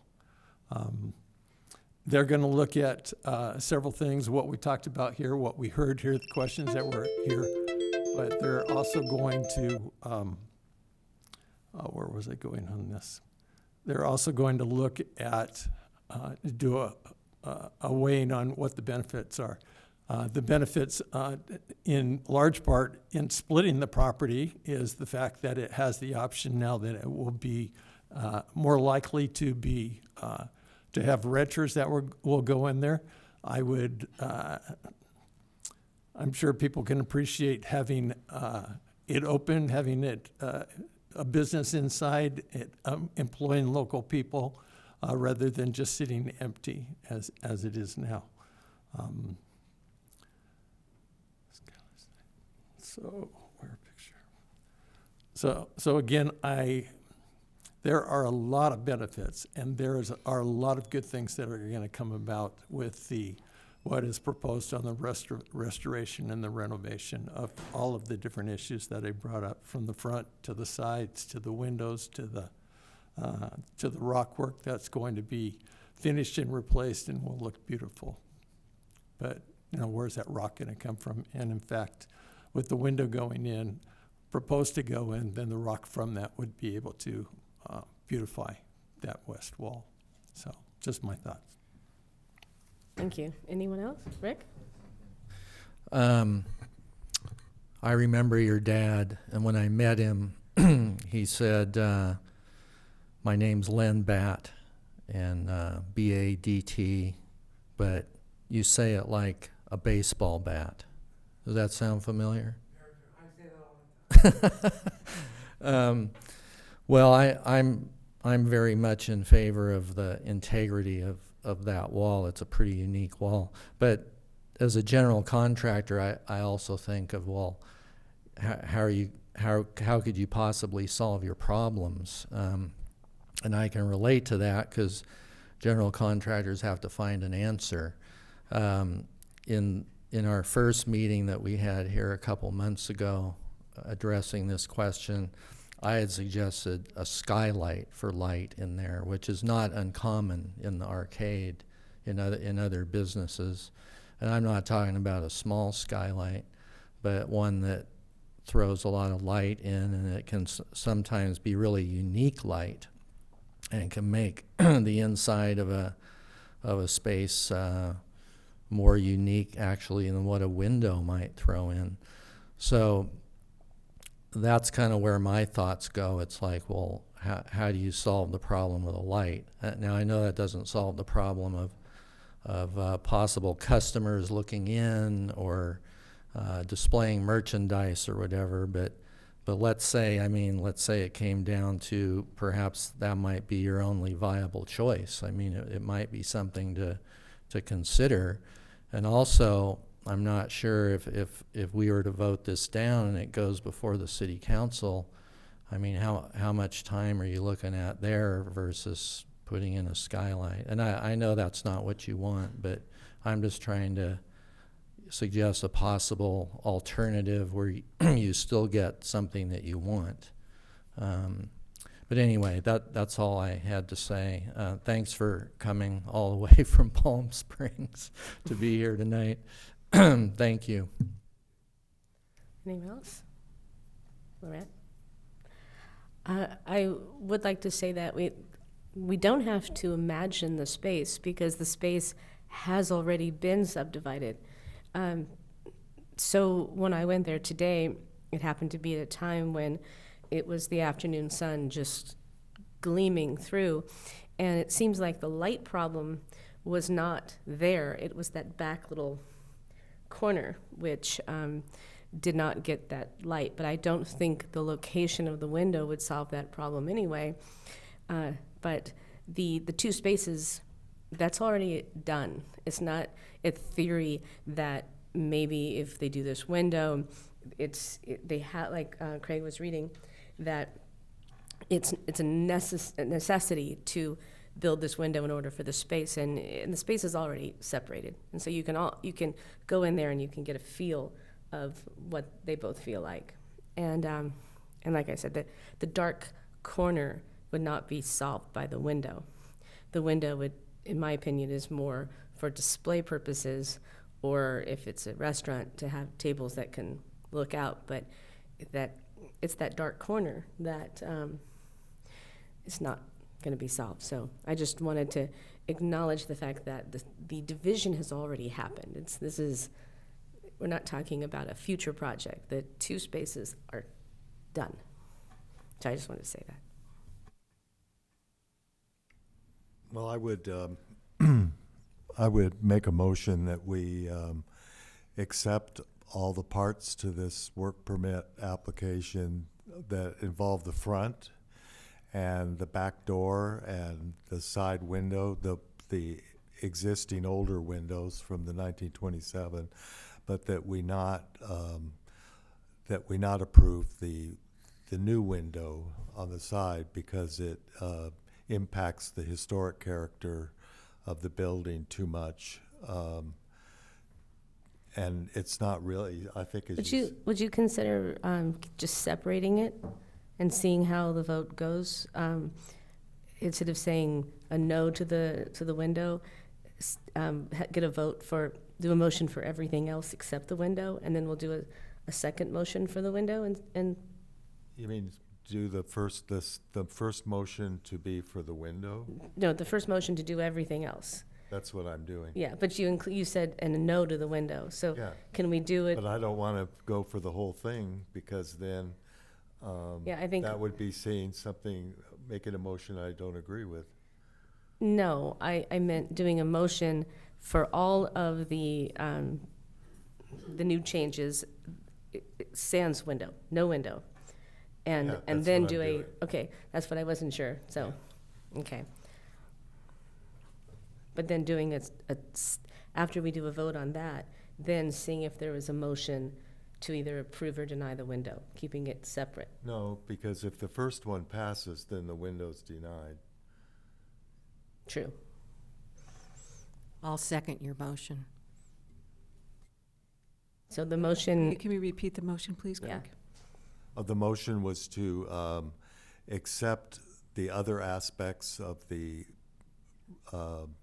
application for a work permit, the front of the building, the 1927 windows, the back door area. I think I've included everything, but not to approve the window. Thank you. I just wanted to make sure A that, number 5 or whatever it is. I just wanted to make sure the rest of the commission understood your motion. Thank you. and we have a second. And I'd also like to, I don't know if this is the place to add it, but I would like to condition it upon getting a final engineering report. One of the things that concerns me is that they could get the work underway and the whole wall could come down. And we had that situation with the theater where they got the work underway and the stucco all came down and they had to redo all that, and that would be a disaster for this. And so somehow there was no engineering report, and I understand you want to wait and see, but I would like to have some kind of a final report where a specially trained historic masonry person who understands that, because those are all structural walls, and if they're not handled right, the whole wall could come down. So I would just like to somehow condition it upon getting that report that says, well, this is how we're going to support it and how it's going to. Well, it seems, I mean, not just that window, because this doesn't have that window in the motion, but there's going to be work done on the area where the door is, correct, and work done on the transom or the area above. So I just want to make sure that when they're working on those areas that it has been approved and they have a plan for making sure that the wall will be supported. I have a concern about approving the project as opposed to, with the condition that an engineering report comes back, as opposed to continuing the project in order to get an engineering report. I have that concern, and then the other thought, just a thought to open up discussion perhaps, is that I'm wondering if an engineering report is required at the building permit stage of the project. Commissioner Basasha, do you have any comments about that as a contractor? As a contractor. Well, I think it's a good thing to raise, but only if the window is going to be put in, right? I mean, if the window isn't going to be put in, it seems to me like the structural integrity of the rest of the thing is okay. Looks like We the actually have- architect would like to speak. Right. Thank you. Is it okay if the architect Yeah, responds thank to you. that, to the need for that? Hi, Jason Herbert. Yeah, on that, other than the new opening proposed, all of that work would be non-structural. That infill section is independent. The stucco infill sections are independent of the stonework, which is self-supporting. And then also there's no change of use proposed. So a change of use would propose a retrofit, but not here. This will remain mercantile retail use. So there'll be no stones in the wall removed either temporarily or long-term in those two areas, the area over the original windows from 1927, or the doorway? That's not our intention is to preserve all of the stone that's there, and then we would infill with a new matching stone into that area. Yeah. But that existing stone is self-supporting currently. You know, if there was any repair work that need to be done just with mortar and such, yes, we would provide the necessary shoring and such during the construction phase. So you're not proposing to take the existing stone out in order to do this work? They're going to be preserved in place while you're working? That's the intention, yes. Okay, thanks. I just want to make that clear. And then So you're, go ahead, Brian. Yeah, can I ask a question? So if the window did take place, my understanding was the stone that was going to be removed from the window would then be used to patch the other areas where you're going to renovate it, make it look nicer.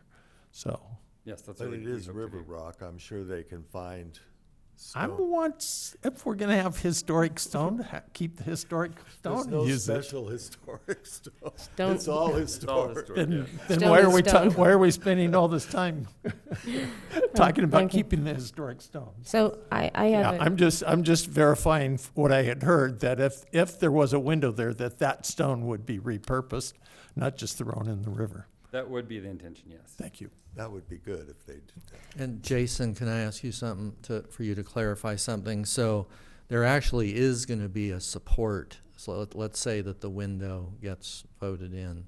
There would be a structural support on the inside of the building for that area, isn't that right? Absolutely, yes. Okay. And that would be completely only located on the inside of the building. Right, It would be right. designed as such, Yeah. you would not see it. But it's not like the stones are just going to be removed with no idea of a It would structure. definitely require some kind of structural frame with the foundation. Exactly. Okay, thank you. Well, I'm just saying, that's a 100-year-old, 110, 15-year-old wall. Then the mortar is probably, it's been around a while, and so I'm just concerned about construction being done on it, and that there's some assurance that it's going to be supported properly, because there's people that know how to do that and then people that don't, because we've seen too many cases where somebody started working on a wall and they just had to throw away the original material because it collapsed on them, and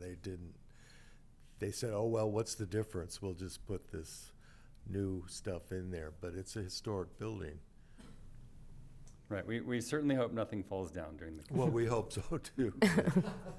What I'm asking is, what kind of, are you going to get a report from someone who can comment on that and can test the mortar and do what needs to be done? I'm not familiar with all that. From what I understand, what we're proposing to do does not require any actual structural work or observations, other than the proposed window that we're proposing. So if But Mr. Becker only works with highly qualified contractors that would absolutely raise alarm to anything that they noticed during the construction, and they would remediate it immediately. I have no doubt about that. I think it would be appropriate, actually, for Mr. Becker to speak to this, having restored many historic buildings. Thank you. Yes, Mr. Becker. Yeah, no problem. Even this building, we built a floor-to-ceiling structural wall on the inside of the front space that some of you guys kind of all got a look at, which is right up against the old original rock wall. So that would also include this back area. The only difference would be is if the window was approved, there'd be a whole structural moment frame that would be added. And a whole structural engineer design is part of that if we add the window. And happens to be the same structural engineer I've used for, I don't know, 20 years or so, and has done a number of rock and brick buildings down in Ventura. So yeah, there's definitely shoring that would occur regardless, frankly, of if we put the window or not, but we've been adding this wall adjacent to the rock wall to give it more support from the foundation all the way up to the original truss framing that's hidden above the drywall. So just for, the future. Yeah. Just to beef it up as much as possible. It's the best time to do it, so. Okay, thank you. All right. So- Thank you. I have a more question. So we have a motion and we have a second. The reason why I wanted to ask about excluding the discussion in the motion for the window is because both the applicant, the owner, and Mr. Becker both mentioned this window or smaller window or something. I don't know how the vote's going to go, and so if we vote on it in one piece and then it's over, is that correct? Or can I say, now that we voted that, is there anything that this commission would approve, like the window this size, or just to make sure that if there was a different size or something that might be more palatable, once that we have a first and second and it goes through, can that be brought back up, or is the item over? I think it would be appropriate to either split them out. Your microphone's not on. Thank you. To either separate them, because you can piece this out, or have a discussion regarding the window now and make a motion that includes, perhaps, just to go along with this, a different size window. Yeah, If I don't know how the vote's wishes- going to go. If somebody but you can also start talking about that. Okay. You could Even talk. if there's already a motion and a second? Oh, no, actually, you need to deal with that now. So then, Yeah, you do need to. but we included the entire thing. That's right. That motion included excluding approval of the window. So it included the window in the motion. That's true. So now you need to take a vote on this window, or on the motion. So that takes away a topic of a different size window. It does. Okay. Yes.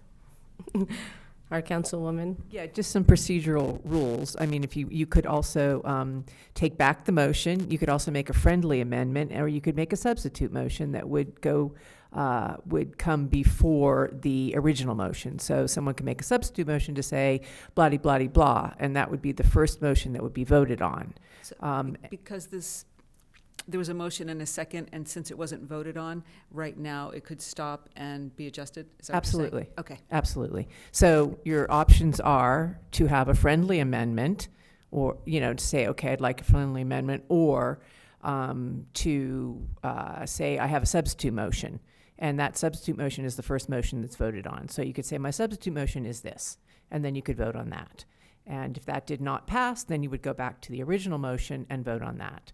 So you have two options there on ways to figure this out. Thank you.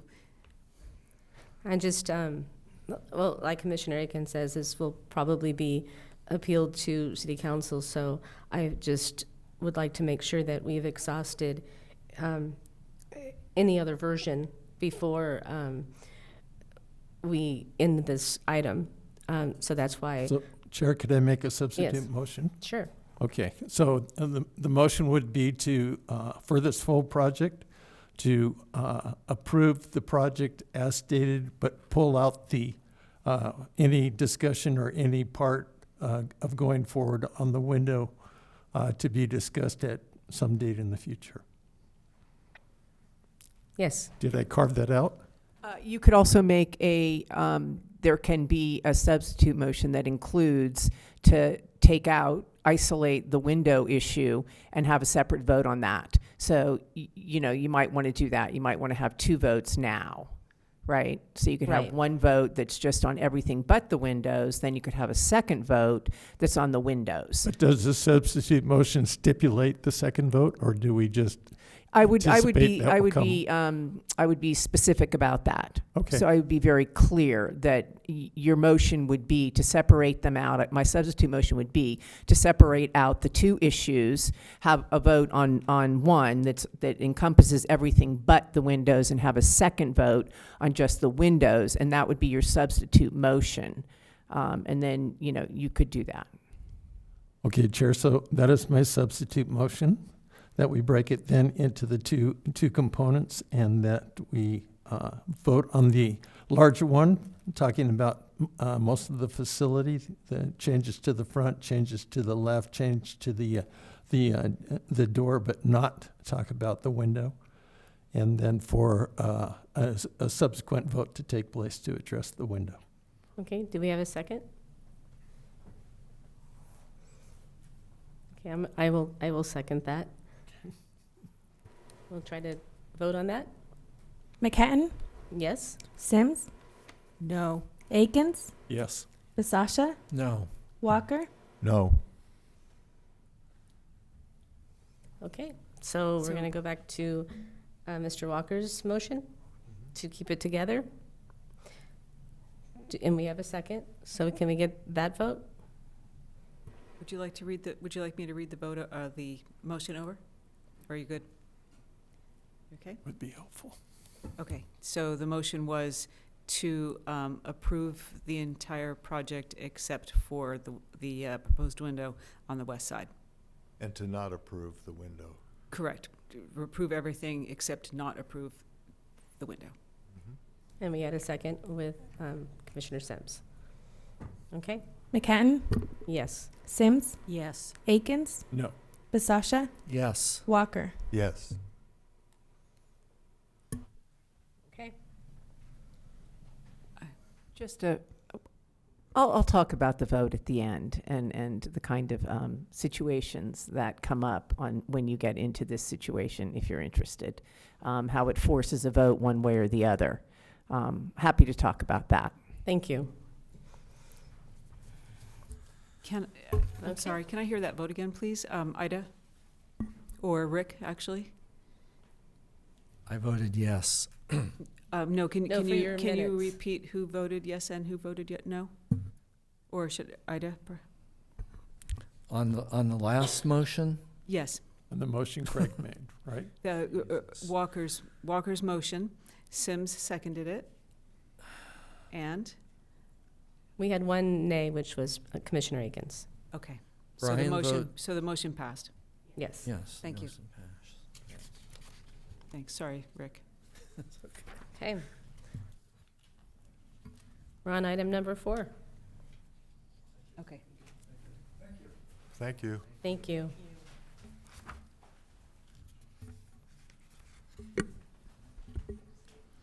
So item 4 is the annual 2025 Historic Preservation Award.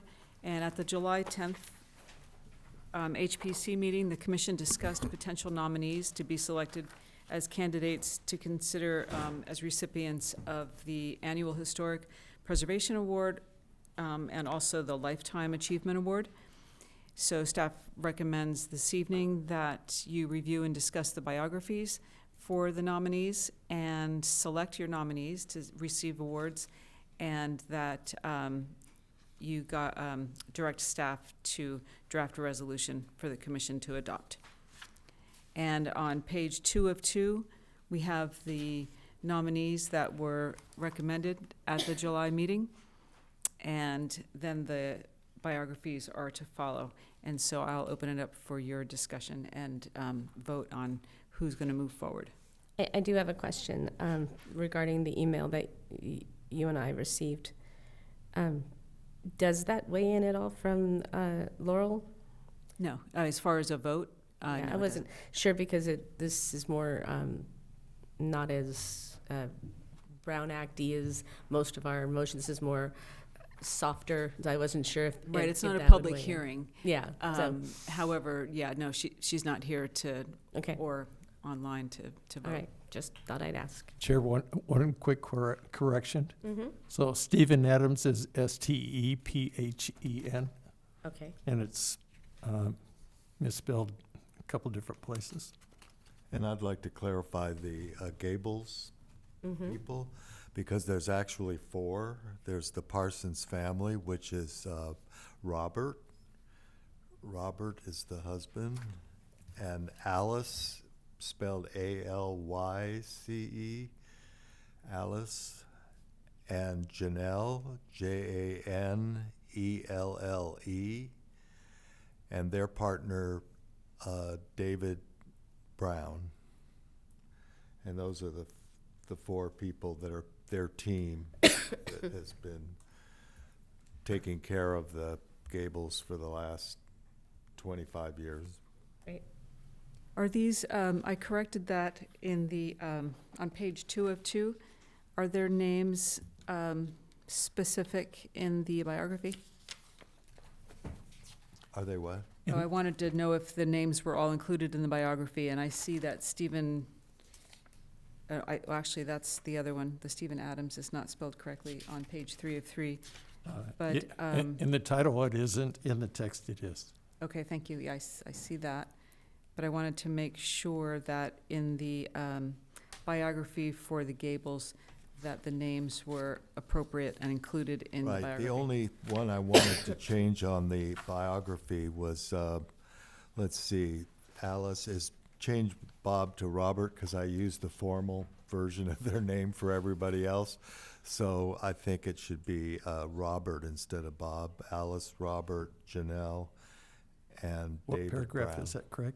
Huh? What paragraph? Just up at the top, Up. it says bio Oh, submitted okay. by. Okay, I see. Thank you. Thank you. Right here, okay. Robert? Okay. So we only have one for the Lifetime Achievement Award. So I would like, if it's okay with everybody, if we can separate it and do the Lifetime Achievement Award first. Okay. Does anybody want to make a motion or have any questions regarding the biography? I was waiting for Craig, but I'll go ahead and make a motion that the Parsons family, the 4 individuals that Craig has mentioned, be moved forward in approval by the HPC to the City Council. You have a second? Second? All right. Can we have a vote? McCann, Yes. Sims, Yes. Akins, Yes. Basasha, Yes. Walker. Yes. And David Brown is not a member of the Of the Parsons family, family, right. so just so we keep that straight. Partner. Okay. Did you want his name to be in the bio? It is in the, Well, actually, he wrote this, so that's how the bio got done. Is that, however, in the bio submitted by Craig Walker, Parsons family, is his name in the bio, though? yeah. Yes. Okay. It's listed first. It says the Gables of Ojai, David Brown, comma, the Parsons family, Alice, Bob, and daughter Janelle. Thank And you. then it starts out by saying in 1994, David Brown I see. purchased. Thank you. And it probably should be the Gables of Ojai.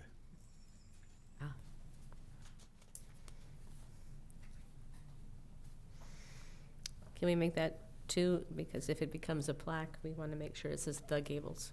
It's in. Got it. Thank you. Okay. All right.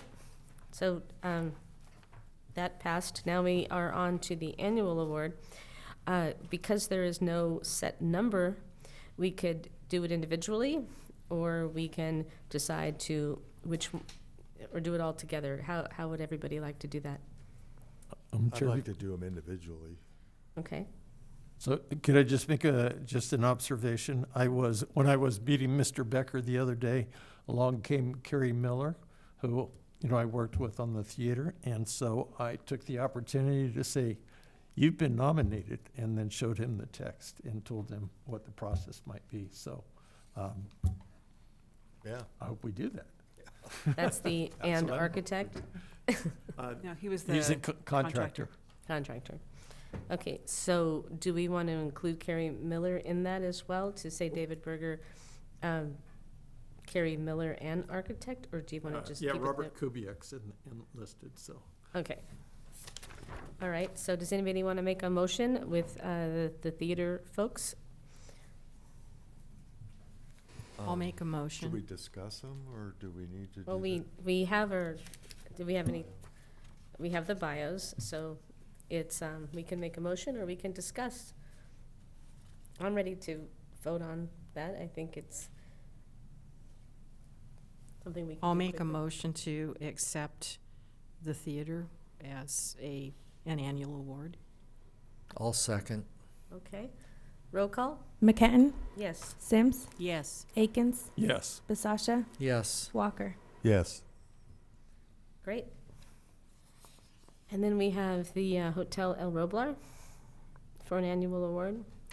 This came about because of a previous commissioner, Cindy Convery, and at the time she wanted to nominate both the theater and the El Roblar, and they were both really in the earlier stages, scaffolding sort of situation, and we wanted to wait until we saw the finished project, and I promised that I would make sure that that got on here. So Commissioner Laurel Moore and myself looked into the biographies of the four gentlemen who have created, there's somebody missing, created the El Roblar project, and that's what I'm bringing forward. So I know this one is a little bit more conversation to have, because it's not exactly as the hotel themselves calls it, a reimagining. I know that there's some controversy with it, so anybody want to weigh in on how they feel about the El Roblar people? Chair, real quick, you said you're missing one of them. You have Ramin, Jeremy, Eric. I looked on the next page, and the fourth one is Warner Ebick. That's right. So, Well, I'd just like to say that, first of all, that the building is beautiful. It's a wonderful addition to Ojai. I really admire the effort by these gentlemen to create this hotel and to make it work. I served on the board of the El Roblar Corporation, which was a community corporation that owned the Oaks Hotel when it was the Oaks Hotel then. And it was part of that community organization from 1965 to 1975 when the Cloughs took it over. So I know the difficulties and what a challenge it is to run a hotel like that in a small town like Ojai. Fortunately, they've got all the tourists that come today. So they've got a bigger group to appeal to than we had back in the 1960s and 70s.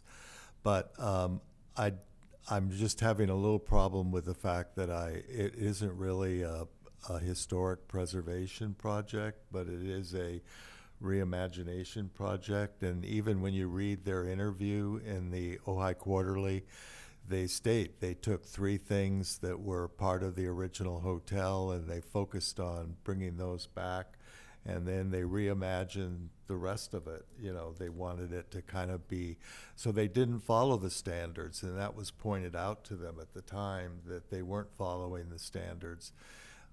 Even the historic consultant that they hired themselves said, you know, you're not following the standards, but they didn't seem to care.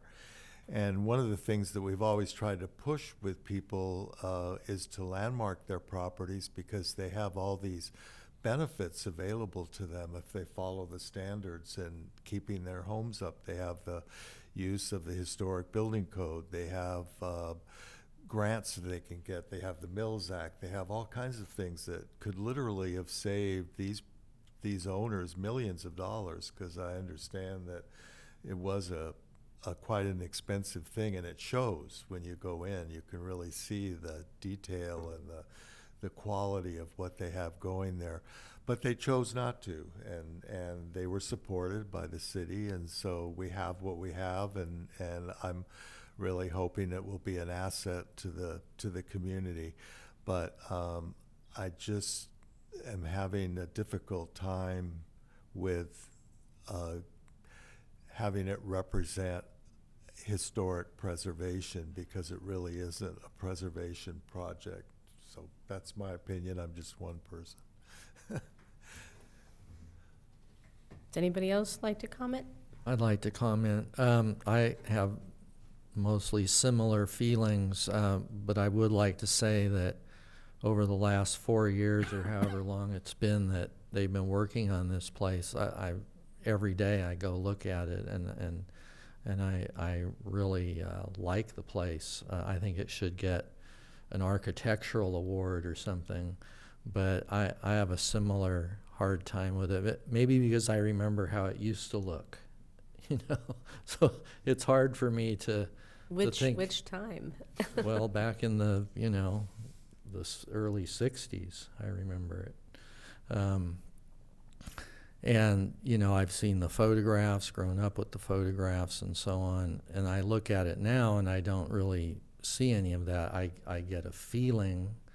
I totally actually love what they've done, and you know, as I said, I've checked it out every step of the way, and even snuck inside and looked around. And I grew up with one of the people who owns it, and but it's not a popularity contest. It's about a historic preservation award. Now, if somebody could point out to me how it might fit into another category that you know, I'm not thinking of, I would definitely like to hear that. So anyway, that's all I have to say about that. Thank you. Yes. Would you, wait, I'm sorry, did you want to speak? Okay, just 1 second, let me have. Thank you. My parents owned a share in the hotel as well when Mr. Walker, Craig's father, took on the project. And I remember going in there as a child. This is a beautiful, beautiful building. It should get some sort of an architecture award, but it is not a historic preservation. It is a reimagination. And I appreciate what they've done. I think it's going to be wonderful for the valley, but I don't think it's a preservation of a truly historic place, because it's nothing like it was.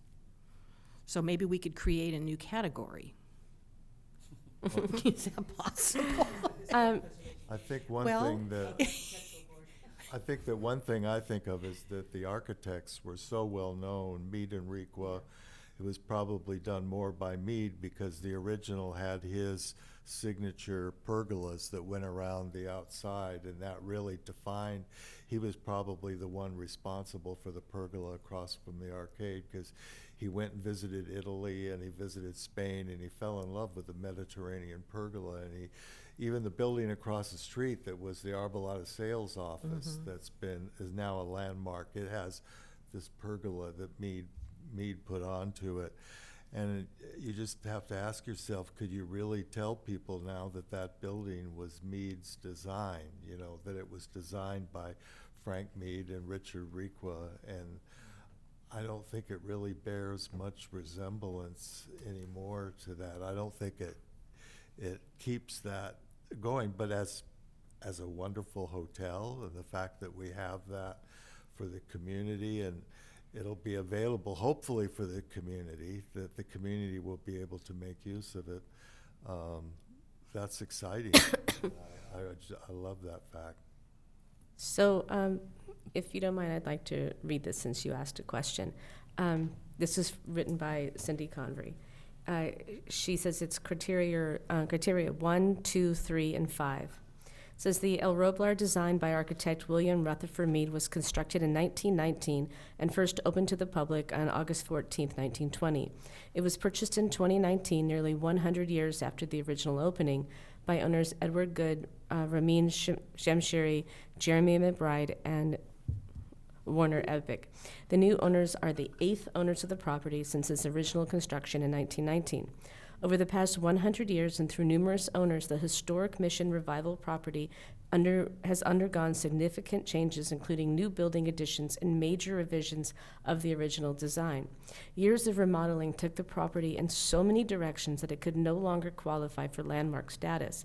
In 2003 and 2004, the main hotel was completely remodeled, resulting in an entirely new building envelope. When the new owners purchased the El Roblar property in 2019, it was only considered a contributing property to the historic downtown due to having lost so much of the footprint and character-defining details of the original property.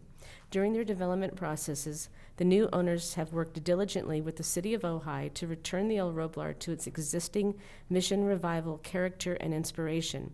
While it would be virtually impossible to return the building to its original state, the new restoration communicates the story of the original property, including details such as the recreation of the original lobby stone fireplace, classic tile work, and color palette. The new owners commissioned an extensive historic resource report about the property. They are adhering to the requirements of the City of Ojai and the Historic Preservation Commission to deliver a restored property that tells the story of the past while creating a potentially new landmark to the historic downtown.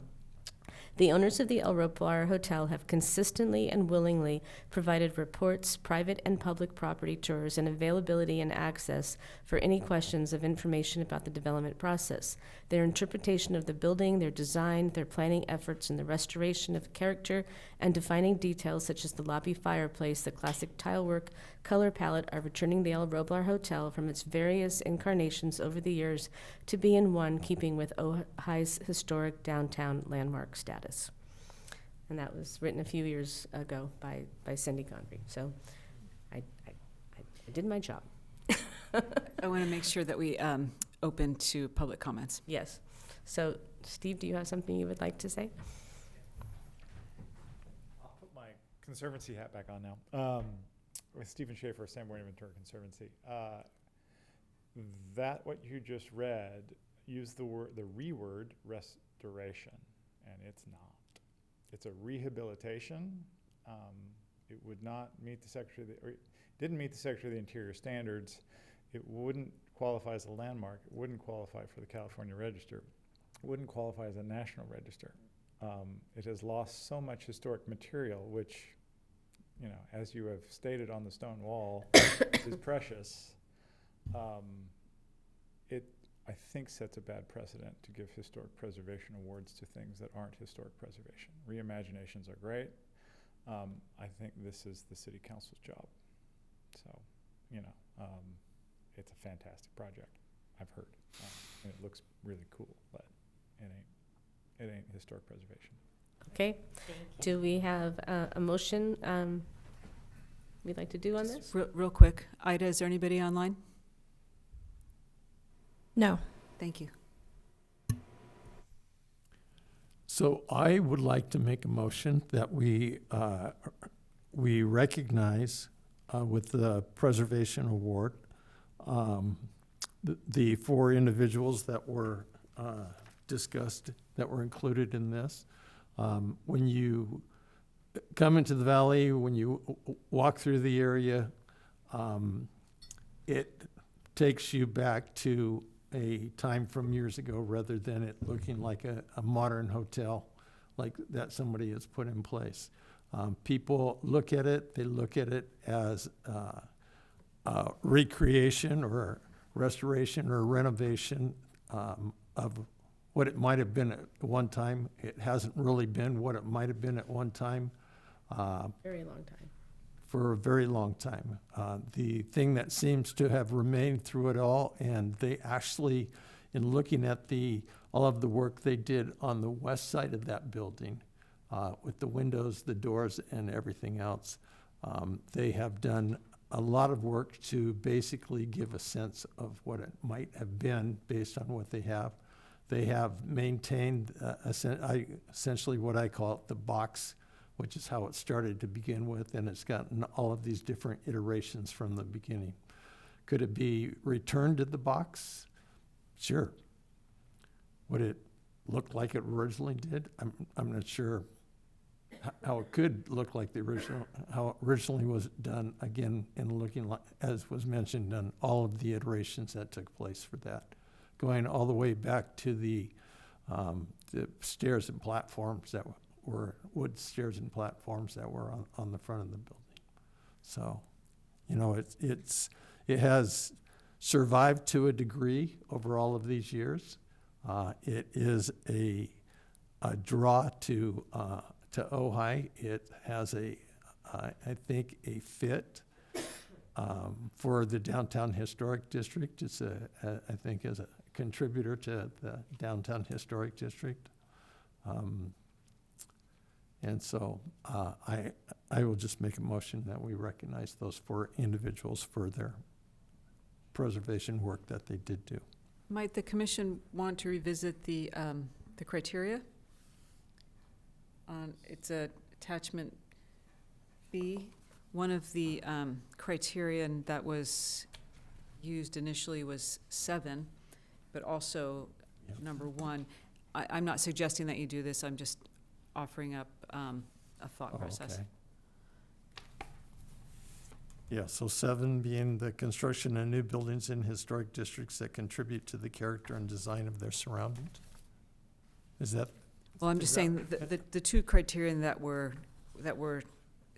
given to this initially were number 1 and number 7. Okay. And I just wanted to know after the discussion that you've already had, make you aware that the criteria is here as attachment B if you wanted to look at it again, that's all.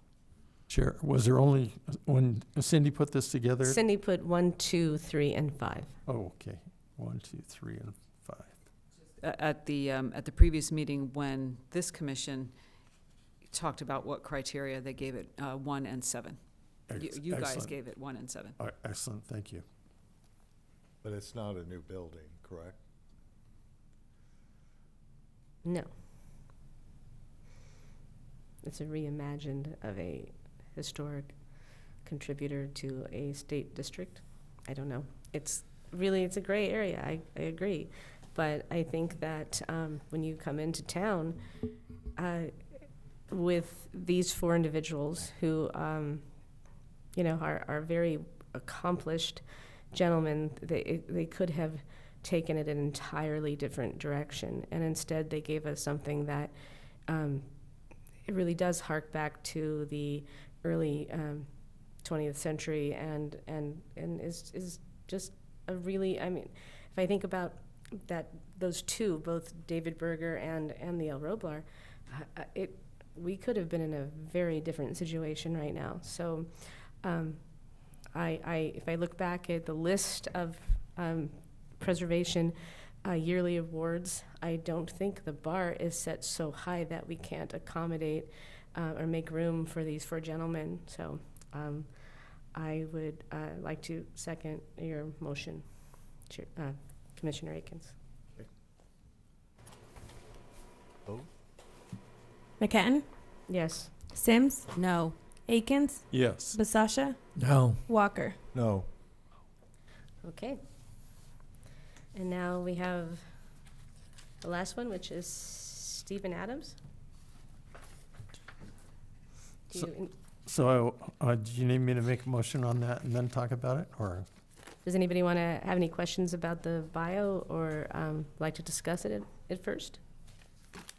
Well, I had a question about it even when I nominated him, because he's not involved with historic preservation in terms of the past, but his work in the present is preparing for the future past. Because he's always taking so many pictures and giving them to the museum and videos of different events and everything that go on, that it seems like that should be recognized, that here's somebody they had somebody at a museum exhibit that was I forget his name, that was from the 1800s, that took pictures of Ventura County and people. I have so many postcards with that person's name on Yeah. it. Had his studio on Main Street. I think Steve would know his name. The guy who was the photographer who took, in Ventura? Brewster, that's right. Brewster, yeah. So Yep. I kind of think of him as a modern Brewster, taking all True. these pictures that are going to be so helpful to historians in the future. No, I see that, but we're talking about people who are currently working in historic preservation, and you're right, it's not current. If we want to go back to the El Roblar, if we, they put together this project that in 50 years from now could be a landmark for what they did. So we're time traveling here, and I'm not as comfortable time traveling ahead of contributions that we aren't using right now, but I don't know. So let me jump in here. So Stephen Adams has been very involved in the museum. He, for several years, came and recorded town talks, different events that we took place. And in town talks, as one of the qualifiers for receiving the award. He's also, as Commissioner Walker said, also has basically put in his will that all photographs will go to the museum. And that is,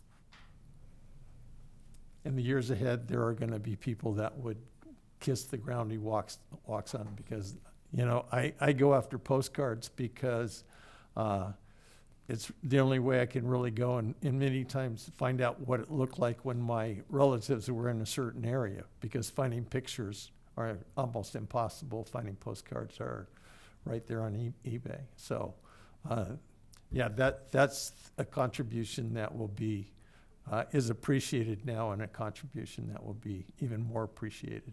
And hasn't he also videotaped all the, town talks that talk about it? So he has been involved with, videotaping the various people reminiscing about the past. So He has. And you gave an award to Joyce Robinson once for that, right? We did. She's done. The other thing is he's been very helpful in setting it all up on the sound systems. Yeah. And being able to videotape those events. So very, very beneficial to the museum. Anybody else have any comments? Do you want to make a motion, anyone? I'll make a motion that we recognize Stephen Adams for Preservation Award. I'll second it. Roll call? McCatton, I will defer to these two gentlemen and trust that that this is warranted. So, yes. Sims, Yes. Akins, Yes. Basasha, Yes. Walker. Yes. Okay. Is that everybody? Yes. Okay. Now we're on to number 5, which is the pamphlet updates. Do we have a staff report? Yes, so at the July 10th meeting, the commission made a motion and unanimously voted to rename the brochures pamphlets. And the commissioners provided handwritten markups and on the printed walking tour and landmark pamphlets. And the recommendation is that you review and discuss the proposed updates that are in your packet and make a motion to accept the revisions. And then staff will then officially make the revisions and post on the website these pamphlets and also make copies. And these copies can be available before Ojai Day? Yes. Good. Does anybody have any comments on, these are red marked, so it would be everything that's in red?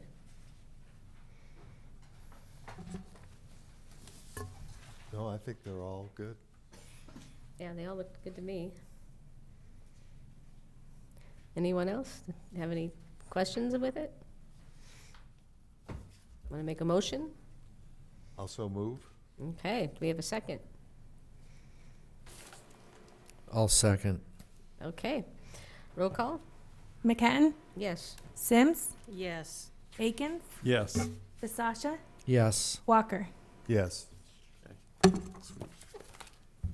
have a question on El Roblar number 2, in the red today, hotel, is that EL or EI?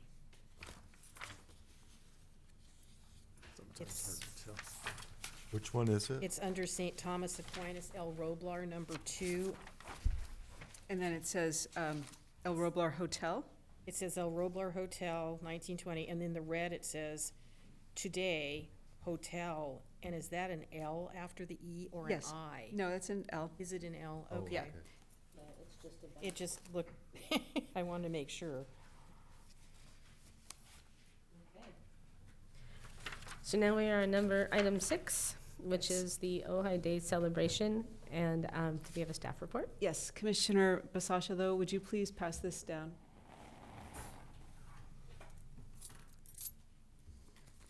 It's not for number 6, that's for number 9. Okay. Again, on July 10th, the HPC agreed to have a plaque unveiling the day before Ojai Day. And we brought the plaque down here on this dolly. I can't even walk it. Do not think you can move that. I can't move it even to walk it onto the dolly. That's how heavy it is. It weighs yes. way more than me. 3 of us to walk it in. Yeah, so I don't want anyone to touch it, so it doesn't fall on your feet. That's why I put the sign there. But we wanted you to see it. There it is, and then it will, and whoever, of course, walks in the room, it will stay in my office until it's installed the day before Ojai Day, and of course, we'll have it arranged that you're all there, and City Council. and the City mayor. Council, and yes, it'll be appropriately noticed, and there'll be an unveiling. And we should discuss that, all the details of that before, but tonight I just wanted you to see it. It's just beautiful. It It's looks beautiful. great, yeah. It's Very amazing. lovely. And thank you, Craig, for all of the verbiage in here. It's just it tells a wonderful story. Well, I put it out to a lot of people, and Stephen was even one of them that. There you go. Steve's like, looked it oh, up. that's my word. It does. It's readable, and it's not too small.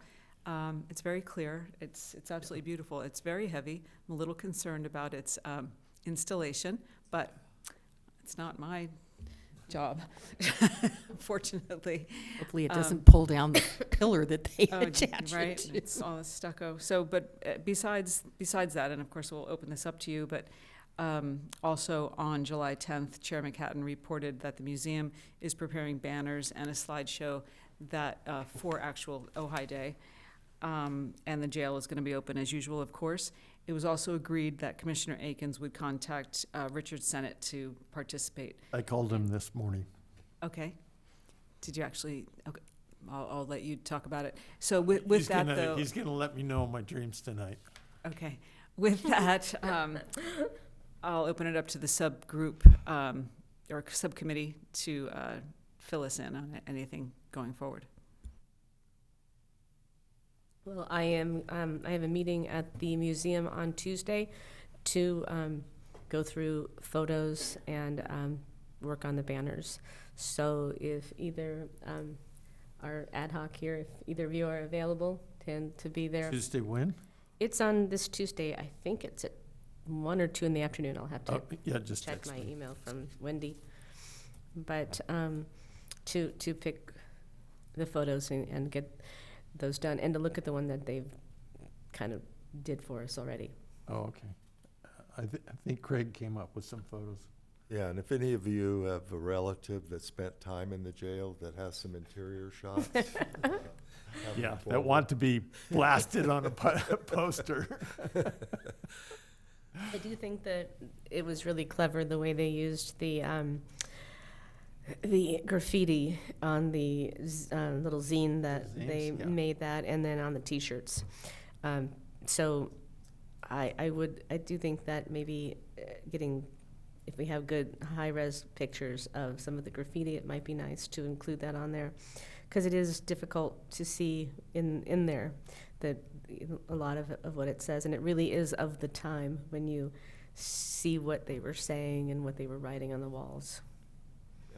Yeah. So So I just have one question for you. Now that we've approved him to get a recognition, should I reach out to Steve Adams to see if he'll take photos the night before Ojai Day for us? yeah, and I'd like to get let the newspaper know as well. Okay. Better say yes. I'll talk to Kimberly. I know. I'll alert Kimberly. I think is it Perry who does? Could be. But yeah, I think that's what Laura said, that he does more of that stuff. Okay. Okay, so I see them both all the time. I don't think I have talked to Miss Rivera about getting a booth. Rivera, yes, and so we have to decide if we want to. It's just the logistics of what we can man, how many places we can be at one time, and how many volunteers. We had spoken to Steve Schaefer about using maybe some of their members to help us staff the day. So can you come and talk to? Is that, I know that you're going to be out of the country, but. I'll be out of town, but yeah, it's possible. We just need to coordinate that. And then we also have high-resolution scans of the Sanborns and, of downtown and of Nordhoff before it was Ojai. And so we could print out some of those if there was something specific. I don't know if the museum has those, but we should probably send you the whole set.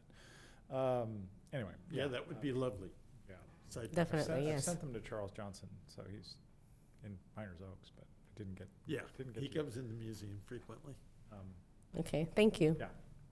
Yeah, thank you, Stephen. I think that's our update. And I also invited Trevor Ashton from Aswell Trophy, the group that created that. I thought Loran would know the Ashtons. And Craig went to school with one of his sisters. He has many. So I just thought it would be nice for, to extend that opportunity, since he is an Ojai boy, to kind of see us, celebrating this and celebrating their work. And didn't they live in a Requa house up on? They Yeah, did. they did. I asked him about Oh, that. yeah. 30 Oh. years they lived there. Yeah, we looked at buying it, and it would have taken a ton of work. What, the ranch house? No, the big one up on the hill right Oh, yeah, above yeah. When they were younger, Not to Yeah. mention the ghosts in that the house. ghost. I've been here 22 years, and it feels like I just moved in here yesterday when I'm around these people.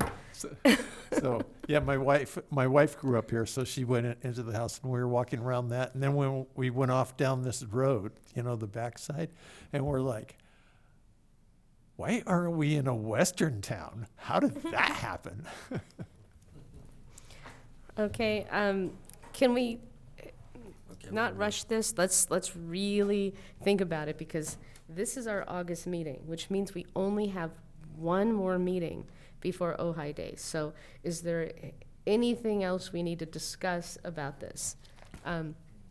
Do we need to, are you going to be taking care of the public works so they understand how heavy it is? So it's not the night before going, we can't hang this up, it weighs 10,000 pounds. I'll be working with Public Works for the hanging of that and for the timing that we need to talk about the timing. But I don't think we need to talk about it right now. But we should talk about it before Just the let next us meeting, know. so it's on the agenda to be announced. Okay. And also, historically, what the HPC has done has had a kind of a calendar, or a Schedule. schedule for the day, who's going to be where when. And so probably we do that at the next meeting, but everyone think about what it is that they want to do and when they're available. And if there's anyone else that you can think of that we can round up to help, like members of Steve's organization, and October 18th. Are you going to be gone? Probably, and September too, I'm not sure. Wow. I travel the world. Okay. I don't know what I'm doing. I know that we have had trouble just doing the jail, getting enough time and people. So that's why I'm grateful that the museum is taking on doing the slideshow.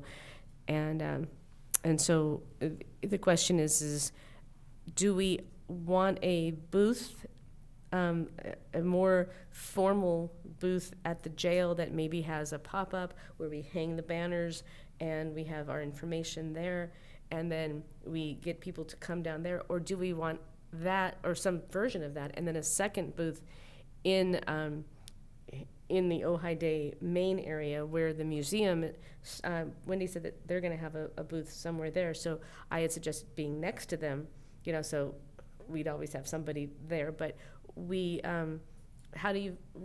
what do you think? Do you think it's too optimistic to think we would have enough manpower to have both enough people at the jail and then a booth in the main part where the museum will have theirs? Because, right? I'll be at the jail or walking around in a jail suit, so I'm pretty much tied up for the day. Well, I think it should be down in the main part of town, because those people that go down to the jail need to be, aware of what's going on in the town, and then sort of direct them into the museum. That's my opinion. And if I'm here, my husband will help too. Right. So I'll try to make that happen. Aren't the Okay. tables in Libby Park, or are they in town, like in town? Well, I don't know. It depends on if they're going to be in Libby Park or if they're going to be on the street. And I haven't talked to her enough yet to know where they're going to have city people, because I suggested being near the city people, since we're an official branch of you all. But then it was like, or should we be with the museum? And so I'm up for either. The main thing is just making sure we have enough people. And assuming that it's been not a horrifically hot summer, I have a feeling we're going to have a hot October. And so maybe along with your jail outfit, we could have some sort of a sandwich board on you that says, air conditioned at the museum, come learn about, preservation, and maybe have a flyer that gets... We do put signs out like that. Yeah, because it is nice and cool in there, and they could sit and learn a little bit of Ojai and be air conditioned for a little bit. So, Does the chamber have a booth? I don't know. I think so, but I can't remember. I know I've gone every year since I've lived here, except COVID when we didn't have them. But yeah, I don't know. But it'd be next door to the museum's booth, right? If it was Yeah, that's what we were talking that about. makes sense. Yeah. Okay, and then so that's, maybe I will make an air-conditioned flyer of some sort to pass out that just says what's going on at the museum and kind of lure people that way, and also to direct people to look at the plaque. I feel like we're going to be like, look at us, and we're going to do that. But, we don't want to spread ourselves so thin that it's we're kind of scattered all over the place. And So, something that you haven't discussed is what would be at your booth. You've discussed the jail and what you've got going on at the museum, and then, of course, there's the plaque. But what would be at a booth? And Well, we have 2 other banners that are being made that are going to have photos and information about us. And then we talked about just now about having like the Sanborn maps, having flyers to pass out, and having information. Maybe some artifacts of something that are downtown, if we could get on loan, to just have something on a table that, I don't know. We could pass out our walking tour brochure or Exactly. pamphlet, excuse me. Pamphlet, yes. Yeah. Exactly. And I think it's just important, I love to talk to people. I mean, it's just great. People come up and they chat, and they get to know a lot about the town if they don't live here, and if they do live here, half of them may not even know anything. It's just a great place to have a conversation just with wanted to make us. sure that you knew what was going to be at your booth. That's all. Yeah. So you didn't have an empty table. I mean, I don't mean empty of people, but. Historic pictures, and they'll Mhm. talk about that, you know. So Right, perhaps forget- at the next meeting, you'll make a list of all the things that are going to be at the table. A sidebar. I mean, or who's going to bring what? Brian, that safe that's in the pharmacy, that they want to, the owner of that building that we've been talking about all evening, they want to donate that to the museum. And so can Do I you talk just, to Jeff Becker? yeah, well, no, the, Mr. Bat. And it's sitting in the front window, and it's like on its Oh, side. no, And it's a I'll take very a look. heavy safe, and it's been there, part of that building I didn't know since. there was a safe in that building, because there's a safe further down in one of the And I buildings. asked what he planned on doing with it, and he said donating it to the Ojai Museum. And so I was like, I want to make sure that you know that, so Good. just letting you know. Okay. Good to know. Can I say something? Sure. So I'm not going to be here for the September meeting, so just slot me in wherever you need to when you decide your assignments. And your wife? No. But, Neighbors. But I'll be more available than normal for that day because of the circumstances. Okay.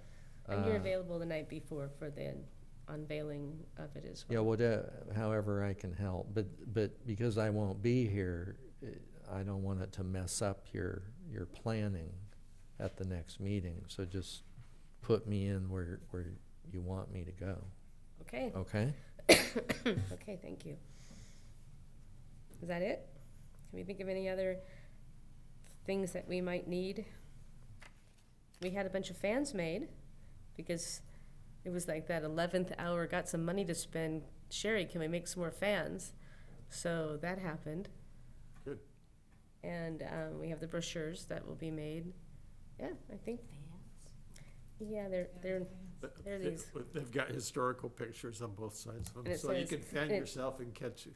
Yeah, so it's on a hot days, we Catch up on pass the them out history. to people, and it says, "I'm a fan of Ojai Historic Preservation." They're very popular. Yeah, I don't know who made them or how long ago they were made, but it was It's a before long my time. ago. But yeah, they're fabulous in it. Or like a big long popsicle stick and a big heavy, Pictures. you know, a very sepia tone sort of. Yeah. Okay. So I think we can move on. Okay. Okay, oh my goodness, once again, on the July 10th meeting, I keep opening everything up with this, there was a lot done on July 10th. Let's see, Commissioner Walker reported on the Ojai Valley Trail Point of Interest plaques, and reported that Mark Lewis from the Ojai Valley Museum will be helping with the information that will go on the plaques. He conferred with the commission with the commission related to sponsorship to help pay for the plaques, which he believes will be approximately $2,500 each. And this staff reported that this item is tentatively scheduled for council on September 23rd, and that's still the case. It's a tentative schedule. And I'm going to open it up to see if there's an update from the ad hoc. Well, I put in sort of a fact sheet about it, and I had it submitted for the packet, just for you to look over and see if you had anything else you thought needed to go into it. We're kind of at the place with the planning where we can't really do any more until we get the council's approval, but we want to show the council that we have all our ducks in a row, so to speak, so that they know that there's an actual plan and that there's things have been looked into and taken care of. So there was one question I had was, what do we want to name this trail? Because it actually is superimposed upon the Ojai Valley Trail. So that's the actual pedestrian and equestrian and bicycle trail that was made from the old railroad track. But then we're going to have these series of historical markers that will mark this pathway of the train and talk about different historical places in Ojai along the way. So in looking at what other communities had done, it seemed to make sense to use Ojai Railroad Heritage Trail because it is based on the railroad. Even though some of the signs will not be about the railroad, they'll be about what you saw from the railroad. Like when you go through Libby Park, it'll be telling about the park and about the tennis courts and the Ojai festivals and give a little history of those. So I just wanted to kind of fly that by you because when we go before the council, it would be nice to be settled on a name for it. So does anybody have any I like it. input on that? You think that one is okay? Yeah, it sounds nice. Okay, and if there's anything else, I don't know, you were gonna check on the sponsorship idea? So I did check on that, and that really would go back well, I guess the commission or the ad hoc committee would be looking into how that would work and who would be the sponsors, and that would be up to you. And as far as putting a sponsor's name on there, I think that would be something that you would be, as was discussed with staff, that would be something that would be decided probably by the council. Okay, so that should be one of the issues that we talk about with them, is putting the name of the sponsor on the sign. I was thinking of something not too outlandish, but just in some area of it to say this was sponsored by this group and maybe have their logo. Right, because the message you want is going to be on top of the plaque. Yes. About what About the happened here. history. Exactly, and so their name would be less conspicuous, or. Yeah. Yeah. And we'd have the Historic Preservation Commission on all of them, the city of Ojai. And then the museum is going to play a role in helping to put them together. So we'd probably have the museum listed on it as contributors to the project. But So thinking now, I think having a mock-up, not of the words that necessarily that are going to be on, one of the plaques, proposed on one of the plaques, but here on page 2 of 5 on attachment A, there's a sample of a plaque. And I guess there's also one on 1 of 5, or perhaps it's the same one. But having a mock-up of, where is it going to say City of Ojai, where is it going to say sponsor? You just might want to give more information. Okay. Just add to it, like where are those things but going to go? not And have, also, I mean, this shows the graphic look of it, but Yes. just something that might say where we propose to put the sponsor's name and. right, and then also,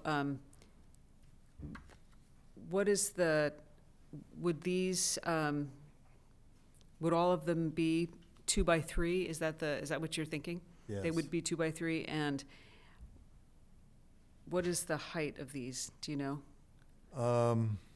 Well, you can make them whatever height you want, but there is sort of a standard height. I'm not really sure what that is, but Probably like, I'm probably thinking. like 4 feet. 4 or- feet. Well, I'm thinking that ADA is going to probably come into that too, as far as like the height goes, so Yeah. anybody can So read it. kids can look at it as well Right. as people in. Okay, Yeah, and but I- 2 I by like 3 is the design 'cause size. it's low profile. Some people have said, well, they'd like it to be standing vertical, but we don't want it to really interfere with the look, with the views. We just want it to be there, low profile, kind of a neutral look to the stand. So I'm not trying to be devil's advocate, but just to get a bigger picture of it in my mind, since I'm going to write your report for council. Yeah, that's why I'm bringing it up. Yeah. So we have the wood railings on both sides, and now there's a 2x3 plaque. Where does the plaque go? Oh, well, the plaque goes, if you look at the picture, there's just a little frame around it. And so the frame isn't much bigger than the actual plaque. I mean, the actual, No, where does the whole little structure go in relation to that? We've got the bike path and then the wood railing and then the like kind of horse.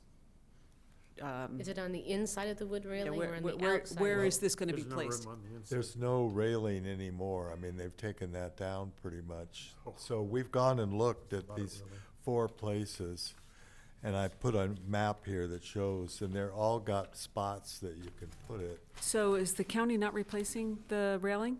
What's that? The county's not replacing the railing? Only right near a road, they have a railing, but then the other part, they don't have a railing. Okay, so, and you've already talked to the county, so you know that where these places are going. So it would No, just. I don't know I know where these 4 are going. That's what I mean. But yeah. Right, okay.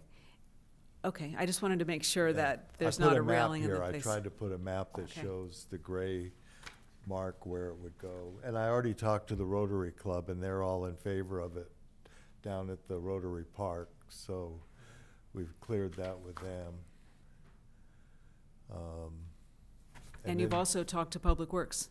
And we talked to City of Public Ojai, so, And she said after we get our approval from the council, then we just have to fill out a form for the county that is an encroachment permit. right. And so whatever that involves will come after. After the approval, right, then you Yeah. get your, okay.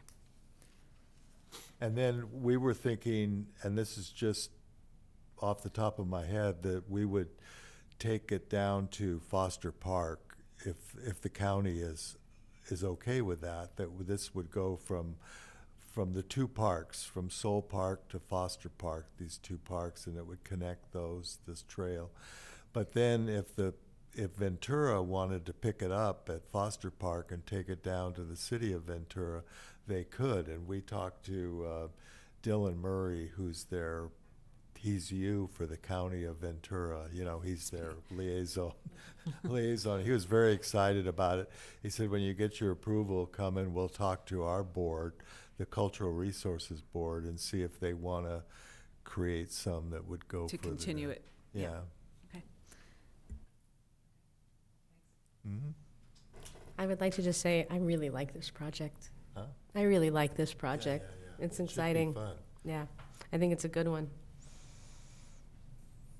Yeah, it's great. Okay, are we ready to go on? Item 8, education update.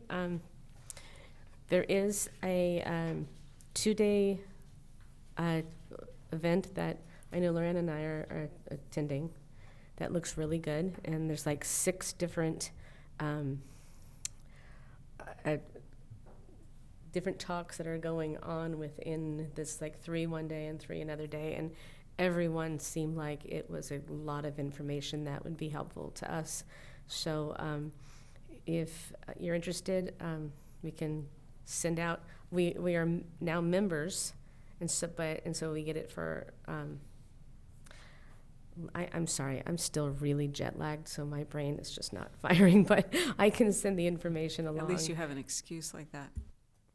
And I just want to, I want to say I attended that meeting, or the one class that was on California history through landmarks. And I thought that was fabulous, and that we could do something someday for the schools that would be learning California history through our landmarks. It would be a nice little lesson. Yeah. So I wanted to point out that I very much enjoyed cultural landscapes, and I'll let you guess your own selves on why I enjoyed it so much. Very, very timely. Great. California, Craig, I missed that one. I wanted to see California history through landmarks. Oh, okay. The guy Yeah. was really good. Yeah, and- I didn't get to that. And all of these can be watched after the fact. The only difference is, you're not part of the conversation that runs along the side, and you're not getting your questions answered if you have a specific question. But just because you missed it doesn't mean you missed it. So, yeah. I'll talk to you. Yeah, Okay. and I download it, really easy to download too, so. As opposed to like, okay, where's my YouTube downloader? Oh my God. I wish we could have done coloring books for Ojai Day for kids. That would have been, maybe next year we could think about that. That's a great idea. Yeah, Because we, to get kids involved in all of this is just so important. Yeah, we were talking about putting together something and utilizing the Arts Commission, and I had spoken with one of the art commissioners. I have her card. But using their resources as well, because she's like, I have access to like 60 artists, and I was just like, well, then we need to talk. So I think that's something that would be really good, is to have them come up with, each different artist coming up with a different image of Ojai and different styles. And I mean, it's not just for kids. I mean, I'd like to color that too. So yeah, I would like to bring that up again and have that come around. Do But you want the jail to be with prisoners or without prisoners? it's Maybe maybe, a ghost thrown in, because we know where the ghost is now. Go inside, go all the way to the right. That's where the ghost is. Proved by two different people. so do we have anything else about education? I think that's it. I will send you details about the August 20th and 21st event, and if anybody else wants to go. And now we're on number 9, and we have a speaker card from Mr. Schaefer. Right, I'm sorry, we'll let staff do their thing. So I wanted to, well, actually, I don't have anything to add to the future agenda items. But I do have something regarding the future, and that's the September meeting. So if Commissioner Basasha is not going to be here, we need a backup for secretary to take minutes. So who would that be? You guys can. Is it, how difficult it is to do? How difficult is it? Is it something that I can do while I'm, can you show, can, It took me 3 hours to do the first one. After the meeting, you mean? To get it together? Right. well, I think if I keep my laptop open and, Microphone. Oh, microphones, please. This will So- be a 4-hour one, I'll bet, tonight. So it depends on how many votes there were and so on. Right, so there's a format that was provided to Commissioner Basasha, and their minutes? Action, action thank you. minutes. Thank you. So it's who's making the motion, who's seconding it, and the vote for each project. So you're not giving the details of who's saying what when. Are you giving details of the actual motion, or you're just The saying motion, there was a yes. motion made? The motion should be in there, not just motion made. Okay. The motion. But you're using the agenda as your guide. Okay. And then, yes, there's the format. And I mean, if you were to do it, for example, I mean, you're so familiar with everything. Well, that's what I was thinking. If I had it open on my computer and I was just Yeah. typing it in as we were doing it, I could probably, But like, I'm mostly taking notes on, the basics of what some people say, because it's kind of like a guidepost. Mhm. You're not like putting every single thing. And then I of course put who introduced the motion, who seconded it, yeah. what the vote was. I've done minutes for the charter school that Craig and I are involved Okay. with for like, I don't know, a dozen years. So I know how to do Yeah, the you'd- minutes. I you'd just don't know probably how be to do better at it than these me. minutes. Yeah. And I know that these minutes recently changed too, to action minutes. So Right. Well, if you're going to take that over, Sherry and Ida and I, and we'll work with you Okay. on getting them just for finalized. September. Yeah, not just taking for note. September. I try not to miss very many meetings, so, So Chairman Catton's gonna take care of Yeah, that. I'll take care of that. okay, thank you. Sure. So I don't have anything else to say about future items, other than you have it right here. I would like to take November 13th. We already have below, it says Ojai Day Summary and Report of Activities. We can now take off the California Downtown Ojai Historic District, because we will have had the celebration on Ojai Day, and then we will talk about the wrap-up, and then we're done having to have it on every agenda, so you can take Got that it. off. Okay. So, if, Well, I was just wondering if we could get an update. I think we have a liaison to the City Hall site committee, right? Is that you, the liaison? So you're talking about the Green Coalition? Yeah. So I have an update when we was. Well, I was for just gonna commissioner ask if comments. we could have one. We don't have to, oh, and the commissioner, okay. so did you want to open this to public comments? So, But that is right here, Aiken's Green Coalition. Yeah, It is, yeah, and then it's McCatton, and then you are doing the, okay. oh, and then, I don't know if this is the time to bring it up, but we were getting notifications regularly about people who were asking all those questions, and then we met with you about the survey to come up with a letter, a bunch of answers to questions and how we want to do that. But then the emails from you stopped. Did people stop? I'm sorry, what, Did people stop contacting you about doing the survey, or did you just stop forwarding them to us? okay. I I don't know what I you're think talking you, right, I think you started in the middle of a conversation.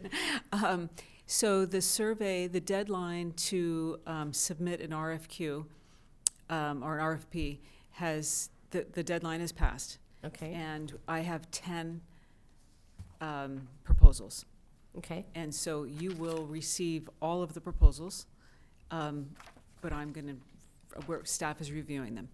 And then you have the opportunity to review them also, and then you are going to decide with staff who you're going to choose, will that be able to be on our September agenda? hopefully. So we'll see. Okay, nice. Yeah, I was wondering, because we had all of this, and then it just came to a stop, and so that's why I Right, so wasn't sure. it believe me, it didn't stop. No, I have the stack. Okay, Yes, and Perfect. so very pleased. I mean, so I was going to talk about this before the end of the meeting tonight, but right now is fine, of course. Very excited that there were 10 proposals. it's nice. I didn't expect 10, so. Great. Great. So I was just looking at the survey update. That's why I wasn't sure if that was the time to bring it up, because it's on future pending project, So now can we have Mr. Schaefer come up? Yeah. Okay. Couple things that came up, as Rick probably knows, being a contractor, if you want to make that magic book of paints, your magic colors for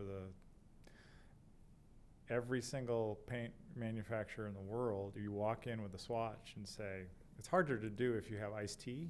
That color is difficult, but anything that's flat and actually that tablecloth, so every color is reproducible. You could just make that the master swatch list book. So if every color you like is in that book, you don't have to chase names and numbers forever. And it's probably bad for the city of Ojai to promote Benjamin Moore or something like that. Right. It's like, because everybody's got a version of that color. But if you took those colors, and I have done this before, to, Benjamin Moore, and you say, hey, look, I have this color from, Dunn Edwards. They go in the computer and they're like, yeah, we have that code from Dunn Edwards' swatch book already in the computer. So that's probably a solvable problem. I definitely think, and you mentioned it during your comments, that you should put that on a future agenda to sort of codify that, because it is sort of out there in the ether, and then you can have a clearer conversation with your sign guys, like, nope, Yeah, and even in updating those, because when we did it before, they were like, oh, not done, not done, not done. I mean, if Navajo White isn't already a, non-politically correct name for a paint, then it should be. And so it's not gonna be in the future, so it shouldn't, I think there was like cowboy brown in there too. I'm like, except for 001 White. So I have a question. If, in order, so we have this one book. Right. And it has the codes. Right. We can't let that book go anywhere. So how are you saying, That book is made by a company, yes, and so if you took that name from that to Sherwin-Williams and you said, I have a 1986 Dunn Edwards, tooth plaque, or whatever great name they have for these stupid, it's like, right? So you don't have to have they'll the, have it. so you don't have to have the number. have the code. Okay, but actually, whether it was the code or the name, The name will get you there. if the applicant comes here and gets the name, then they can go someplace else. They don't have to take the actual swatch with them. When I get PPG paints on, I just got an ADU built and, the ADU company painted it with PPG crappy paint, at least the bottom of the line paint. And I'm like, it's linen ruffle. I'm like, it's all I knew is that PPG made the paint and it was linen ruffled. So I walked into Sherwin-Williams and I'm like, linen ruffle, PPG? They're like, yep, yeah, we can make that. So, I mean, Okay, thank you. don't. That's go good your- information. Go yourself over that. Well, they But- can also take, if somebody downtown says, well, we need to repaint this, but, the paint's so old we can't, you can take a piece of that. Yeah. And they'll match it. Right, I just wanted to Yeah. make sure that they didn't have to actually take Take this. the book, right. Right, You but they shouldn't can have- just take the name. Or, of course, you can take a sample off of a building or a wall. I might take the name above it and below it and say, here, this is the family, because usually they're in like dark green, middle green, light Right. green, so Okay. like they'll hit it. Yeah. Thanks for that, Steve. Yeah. Secondly, do you guys know? I mean, you probably know this because Daniel was talking to you about it. The ISIS Theater is going to the National Register. It's what? The ISIS Theater is going to the National Register. Ventura Yes. Playhouse. They're applying for it. Yeah. So Yeah. that's moving forward. So that was kind of exciting, and I wasn't sure if you guys Yeah. knew that. So that was cool. He called me and we talked about it. And then the main reason I wanted to stand up here is like you've reached a point where, especially with projects like this, where Becker's coming in with a consultant, and you're like, well, the consultant's leaning on Becker. What we did at the county and what we've done at the HPC in Ventura, or not we, but the HPC in Ventura did, is the applicant pays the city to hire the consultant. The person who is hiring them is more of the planning department. They get they're the client, so there is no contact and there is no perceived bias. And that is something you might want to look at this point, especially as, it's like, the client says, hey, look, I want to hire Patron Turnbull, but it's not going through them anymore, right? The money is coming from the city, and the city is reducing that contact, that bias, and obviously, if you feel that something like that's happening, you might want to look into that. It's standard operating procedure in most cities, because this happens. I have to remember, I'm sorry, procedural though, it's not an action, it's not an item, and it's not item number 9. No, that's just general. And Thank then, you. And then the other thing That would be is at the beginning of the meeting during public comments. conditions. When you're adding conditions, if you want to add the condition that some added information that you didn't see in a report should be in a report, add that to the conditions, because the report should be accurate. So we need this report rewritten as part of the conditions. Mm-hmm. So yeah, I probably should have been the front, but Yeah, I didn't thank you. know it then. Well, I need to, I need to Yeah, keep the meeting going the way it's Thanks, supposed to. Steve. Thanks, Steve. Thank you, Chair. So that's all we got. Does anybody have commissioner comments? I do. So commissioner comments, as you know, I started going to the Green Coalition when they took over basically the City Hall campus. A few years ago, I became the liaison to the Green Coalition. I have been attending meetings. Kathy Nolan actually gave a presentation at the council meeting this last Tuesday on what they're going to do. The big thing that we focus on, and Commissioner Moore is involved in this too. She came to me or was talking to me when I was on the Green Coalition. And so I spoke meeting before last in talking about doing something about, as I referred to it, our own backyard. And this comes in the Fire Safe Council discussions that have been going on in multiple meetings.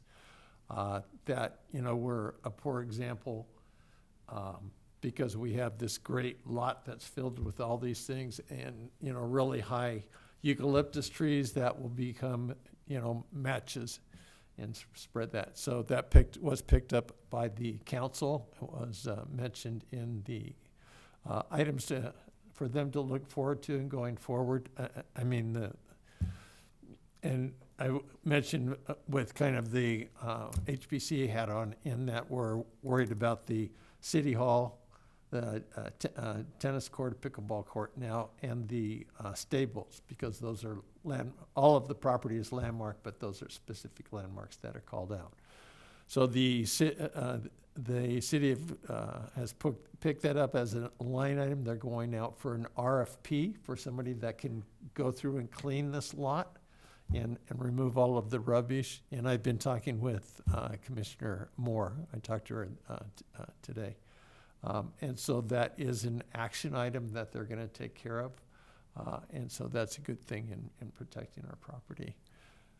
Correct. And our liaison, I'm sure, will verify that information. So that's what's come from the Green Coalition. They are going to do another report to the city council, I think, next month. So they're moving right along. They're going to do some volunteer days in October, starting to get the community in cleaning this up. So good things taking place that are necessary to protect these landmarks. As I said, it's not going to look very good when, you know, City Hall burnt with all the surroundings around it. So. And will the final master plan come to us for our comments at least, or our input? The final master plan from the Green Coalition, they're doing a City Hall master plan, which I assume the council will approve or not. You know, they'll approve it. Well, it's been a process for the years since the funding was given to the. Right. But yeah, I mean, I can get that from Kathy, and I can, you know, make that a part of a upcoming update from the Green Coalition. Yeah, that'd be great. Well, when they get ready, when they're getting it kind of laid out. Yeah. So they have highlighted. So what they did in the multiple meetings that they had is they have looked at the different things that are here and what can we do with them. And one of them is the barn, the stables that are right over here, which are actually a pretty nice. Help of Ojai, when they were here, actually went in and cemented the base on that. So it's beautiful there, 2 stories. So they're looking at, you know, hey, that could be a place for kids to go and to learn different things. So they're looking at the different sites and what it could be used for. So yeah. So when I find out that Kathy's got that report for next month together, I'll get a copy and forward that to everybody. Thanks. So before, are you finished with that item? Yes. Okay. Before the liaison comes up, I just wanted to say, I think I've said a little bit of this before, but I've been thinking it a lot, and you guys have had a lot of big wins recently, or big accomplishments. I mean, this plaque and the trail, I know it's not a done deal yet, but it's a fabulous idea. I mean, it's fun. And then there was a landmarking and a Mills Act. And then the projects that are coming through, I think the Becker project that came forward not long ago, the last one that was further east, I didn't think it got fewer comments because of its location. I thought it was because it was all appropriate. Mm-hmm. What was, you know, nothing was diminishing the integrity, the historic integrity. The window was going to be exactly like the other windows. I mean, it wasn't defacing in any way.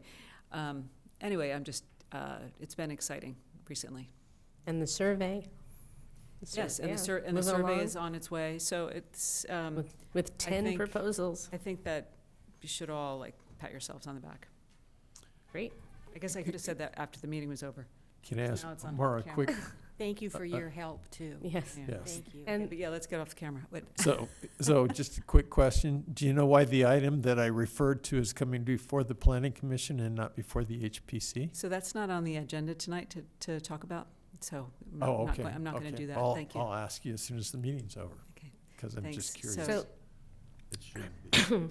So it is the National Alliance of Preservation Commissions. It's a short summer course on August 20th and 21st, so it is next week. And it's understanding and updating local preservation ordinances, tough cases and application of the Secretary of Interior standards for rehabilitation, selecting your preservation priorities, what's essential and where can you be more flexible. That's day 1. Day 2, best practices for meeting procedures, COAs and staff reports, conservation district easements, zoning and other tools for historic preservation, and community outreach strategies. So it's 2 days, 6 different events, and if we are ever talking about, getting certified, something like this, you can earn 9 CE credits from the AIA. Dates, The 20th and 21st, so 20 next week of August, 28th and 2021. 2021. So just let Maura know if you want to attend that. Okay, Are you thanks. gonna email that out? I'll Maura. have Maura, I'll email to Maura can you? Okay. Okay. Yeah. And anybody else have Liaison? Oh, our liaison. Do you have some, That's right. can you pass that to Maura? I know it's been a long meeting, so I will kind of keep this short. Thank you very much for having me. It was really, really a great meeting, I thought. I thought it was very interesting. Personalities play out in such interesting ways. It's no doubt you know, and that's a good thing. So just a couple of things. I just wanted to say that for the Historic Preservation Award, not that you're asking my opinion, but Stephen Adams is a great choice. He's a lovely man. He shows up at everything, and he takes pictures of everything because that's his way. So he's a great choice. I wanted to comment on a few other things. The pamphlet for the walking tour looks fabulous, and I know that Craig and Gina are our liaison with the council on our 2-2 committee, basically, which is myself and council member Mang. And we did discuss the Ojai Valley Trail points and thinking that is fabulous. And to your point, it's much, and to Gina's point, to Chair McCadden's point, there has been a lot more celebratory kinds of things bubbling up. So some of the gravity that sits with the HPC is, there's like a little levity, and it's wonderful. And of course, always Ojai Day, the jail. Everybody's happy seeing Brian walking around in a, you're in jail. But I did want to mention, and I certainly will bring this up when this comes to the city council, and I think that we talked about it in our 2x2, but in the Valley Trail points of historical interest, I'm particularly interested in space and place, and it not being directly and only related to people and the ways that they have massaged the land to accommodate them. I think that there's a much wider educational question to be broached, which is when people modify the land, what happens to all of the other things, the entities involved in the land, be they organic, natural, or animal. So I would love to see part of that, and I will certainly bring it up at the council meeting, because we have worked on, rights of nature ordinances. We have the Chumash who don't want to be called out, but there is a deep indigenous sensibility around space and place and what happens when you build upon that. And it might be very advantageous for people and for profit and for, the building of communities, but what does it also do to the larger ecosystem? So, I will be looking for that. That's because that's what I care about. And I know that there are other members on the council as well who do. And there are probably some who don't. So, take it for what it is. And the other thing that I wanted to mention that popped into mind was sort of the collaboration or the matrix of how different commissions can collaborate. So if it's you guys with the Arts Commission, so maybe that's something that, I don't know if the council takes that up. I don't know how, or maybe it's one representative from each council to brainstorm on how the other commissions might work with you, or, how commissions might work with each other, not with this commission in specific. But I think that there is a lot of cross-pollination that would be advantageous to all commissions to at least acknowledge and, maybe have a point person, a commission outreach person to other commissions. So it's an idea, as there are many ideas and many of them are good, and, time is short and all that other kind of stuff.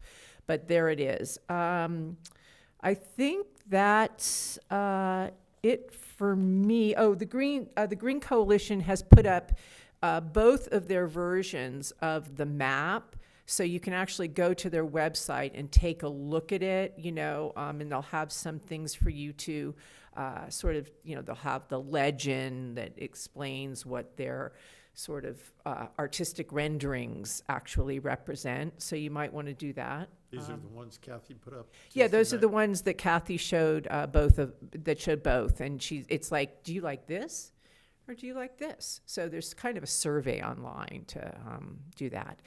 And other than that, our 2x2. So Mara, I will be getting in touch with you to figure out if we had talked about making a flow chart to figure out if we can have a set place where the HPC comes in to look at projects. And maybe it's to look at some projects, so that it doesn't just end up here and they don't know sort of how it's gotten here. Is there an appropriate place for the HPC to look at potential projects or permits or something like that?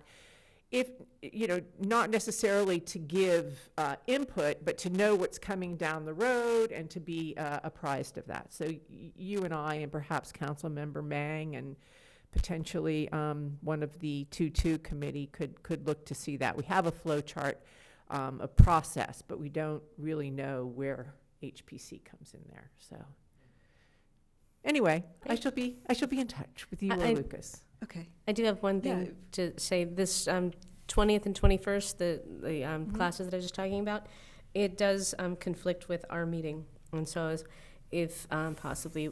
We shall reschedule that with no problem. We can do it maybe a little later or a different day. No worries. Okay. Absolutely. I definitely have a conversation about that, but I want to say that the majority of projects, there isn't information about them before they're submitted. And so they're submitted, and we staff has 30 days. It's a legal requirement, or we have up to 30 days to review them to see if their application is complete to move forward. Right. And then they're on a calendar. I mean, in queue to get on a calendar, whether it's the HPC, PC, or CC. So, just so to get even to get an understanding of that is really good. Sure. Even for me, like it would be good for me to know too as well. So and happy to talk about it. Yeah, that'd be great. Thank you so much. You're welcome. And finally, any questions for me? I am happy to answer them. Who's on your 2+2 with the school district? That is a TBD. Be Be sure to come to that council meeting. Yeah. That's going to be interesting. Because we have an interest in it. Yeah, Of course, yes. Yeah, we did. I think when that was first being discussed, the 2+ plus 2, we were in that mix of 2 plus 2 plus 2 or 2 plus 2 plus 1, and then we kind of got exercised out of that. So I do think that having a voice of the HPC is really helpful because it is a landmark, and we do have a lot of education and input and help that we can provide. And so if we can ever wiggle our way back into that, I'd really appreciate it too. Yeah, for sure. And it's not just a 2x2 for the workforce development or site development. It's also, you know, a 2+2 on, you know, how can the city support student, you know, so there's a wide range of things. So when appropriate, I think it'd be great to have you in there. I don't know that you guys want to come to every meeting to discuss how we're going to be trying to propagate native plants and put them out in the community for Firewise Harden. You know what I mean? So, but where appropriate, yeah, for sure. Keep in mind that we're 3 years into our tenure, and we haven't had a 2 committee. You know, so Yeah. looking forward to it. Yeah. Yeah. I mean, I think that, I was talking to Steve Schaefer about this yesterday, about just the reputation of HPCs all over the country. You know, it's the reputation of slowing things down, and it's unfortunate because we adaptive reuses everything and trying to help as much as we can, and if there's connections or resources that we can provide, that's what we can help with. You know, we're not trying to stop this project at all. We're trying to make sure that you know, that they know everything, that anything that's available to them, that, you know, we can provide information. So anytime we can be of help, that's what we like to do. Yeah. I just wanted to mention, I got contacted by John Boyd, who's the head of the Social Studies Department. Yeah. Microphone. And they have a new requirement to do ethnic studies. And so he's interested in trying to work in a local history into the ethnic studies. Like we had some Japanese Americans that were put in the internment camp. We have Hispanic Americans, Fernando Tico and others. And so I'm excited about that maybe we can work something out where kids are learning a little bit about local history while they learn about ethnic studies. Yeah, no, and that's another one of those sort of cross-pollination places where, you know, it's just the interconnection is obvious and beneficial to everybody. And finally, I would say, you know, a lot of the project that will be going on with, you know, a potential workforce housing or any sort of anything happening at that property on Ojai Ave, you know, there'll be a lot of housing laws that will come into play, which would be beneficial for you guys to know as well, right? I mean, not that, I mean, that's kind of aside, you know, an aside, but first and foremost will be, you know, what is state mandated and what is allowed by the state, you know. So that would be really good for you guys to know as well, I think, as things move on, and as, you know, there's this intersection of land use with history and, you know, historical preservation and, you know, repurposing and all of that. That'd be great to get that sorted out. Yeah, it's complicated, but it's really, really interesting. You know, really interesting. So anyway. Well, thank you so much. Thank you for coming. My pleasure. Thank you for having me, and I apologize for having missed last month's meeting. Sort of unavoidable, but I will see you next month. Okay, thank you. Okay, anything else? We're done? We're done.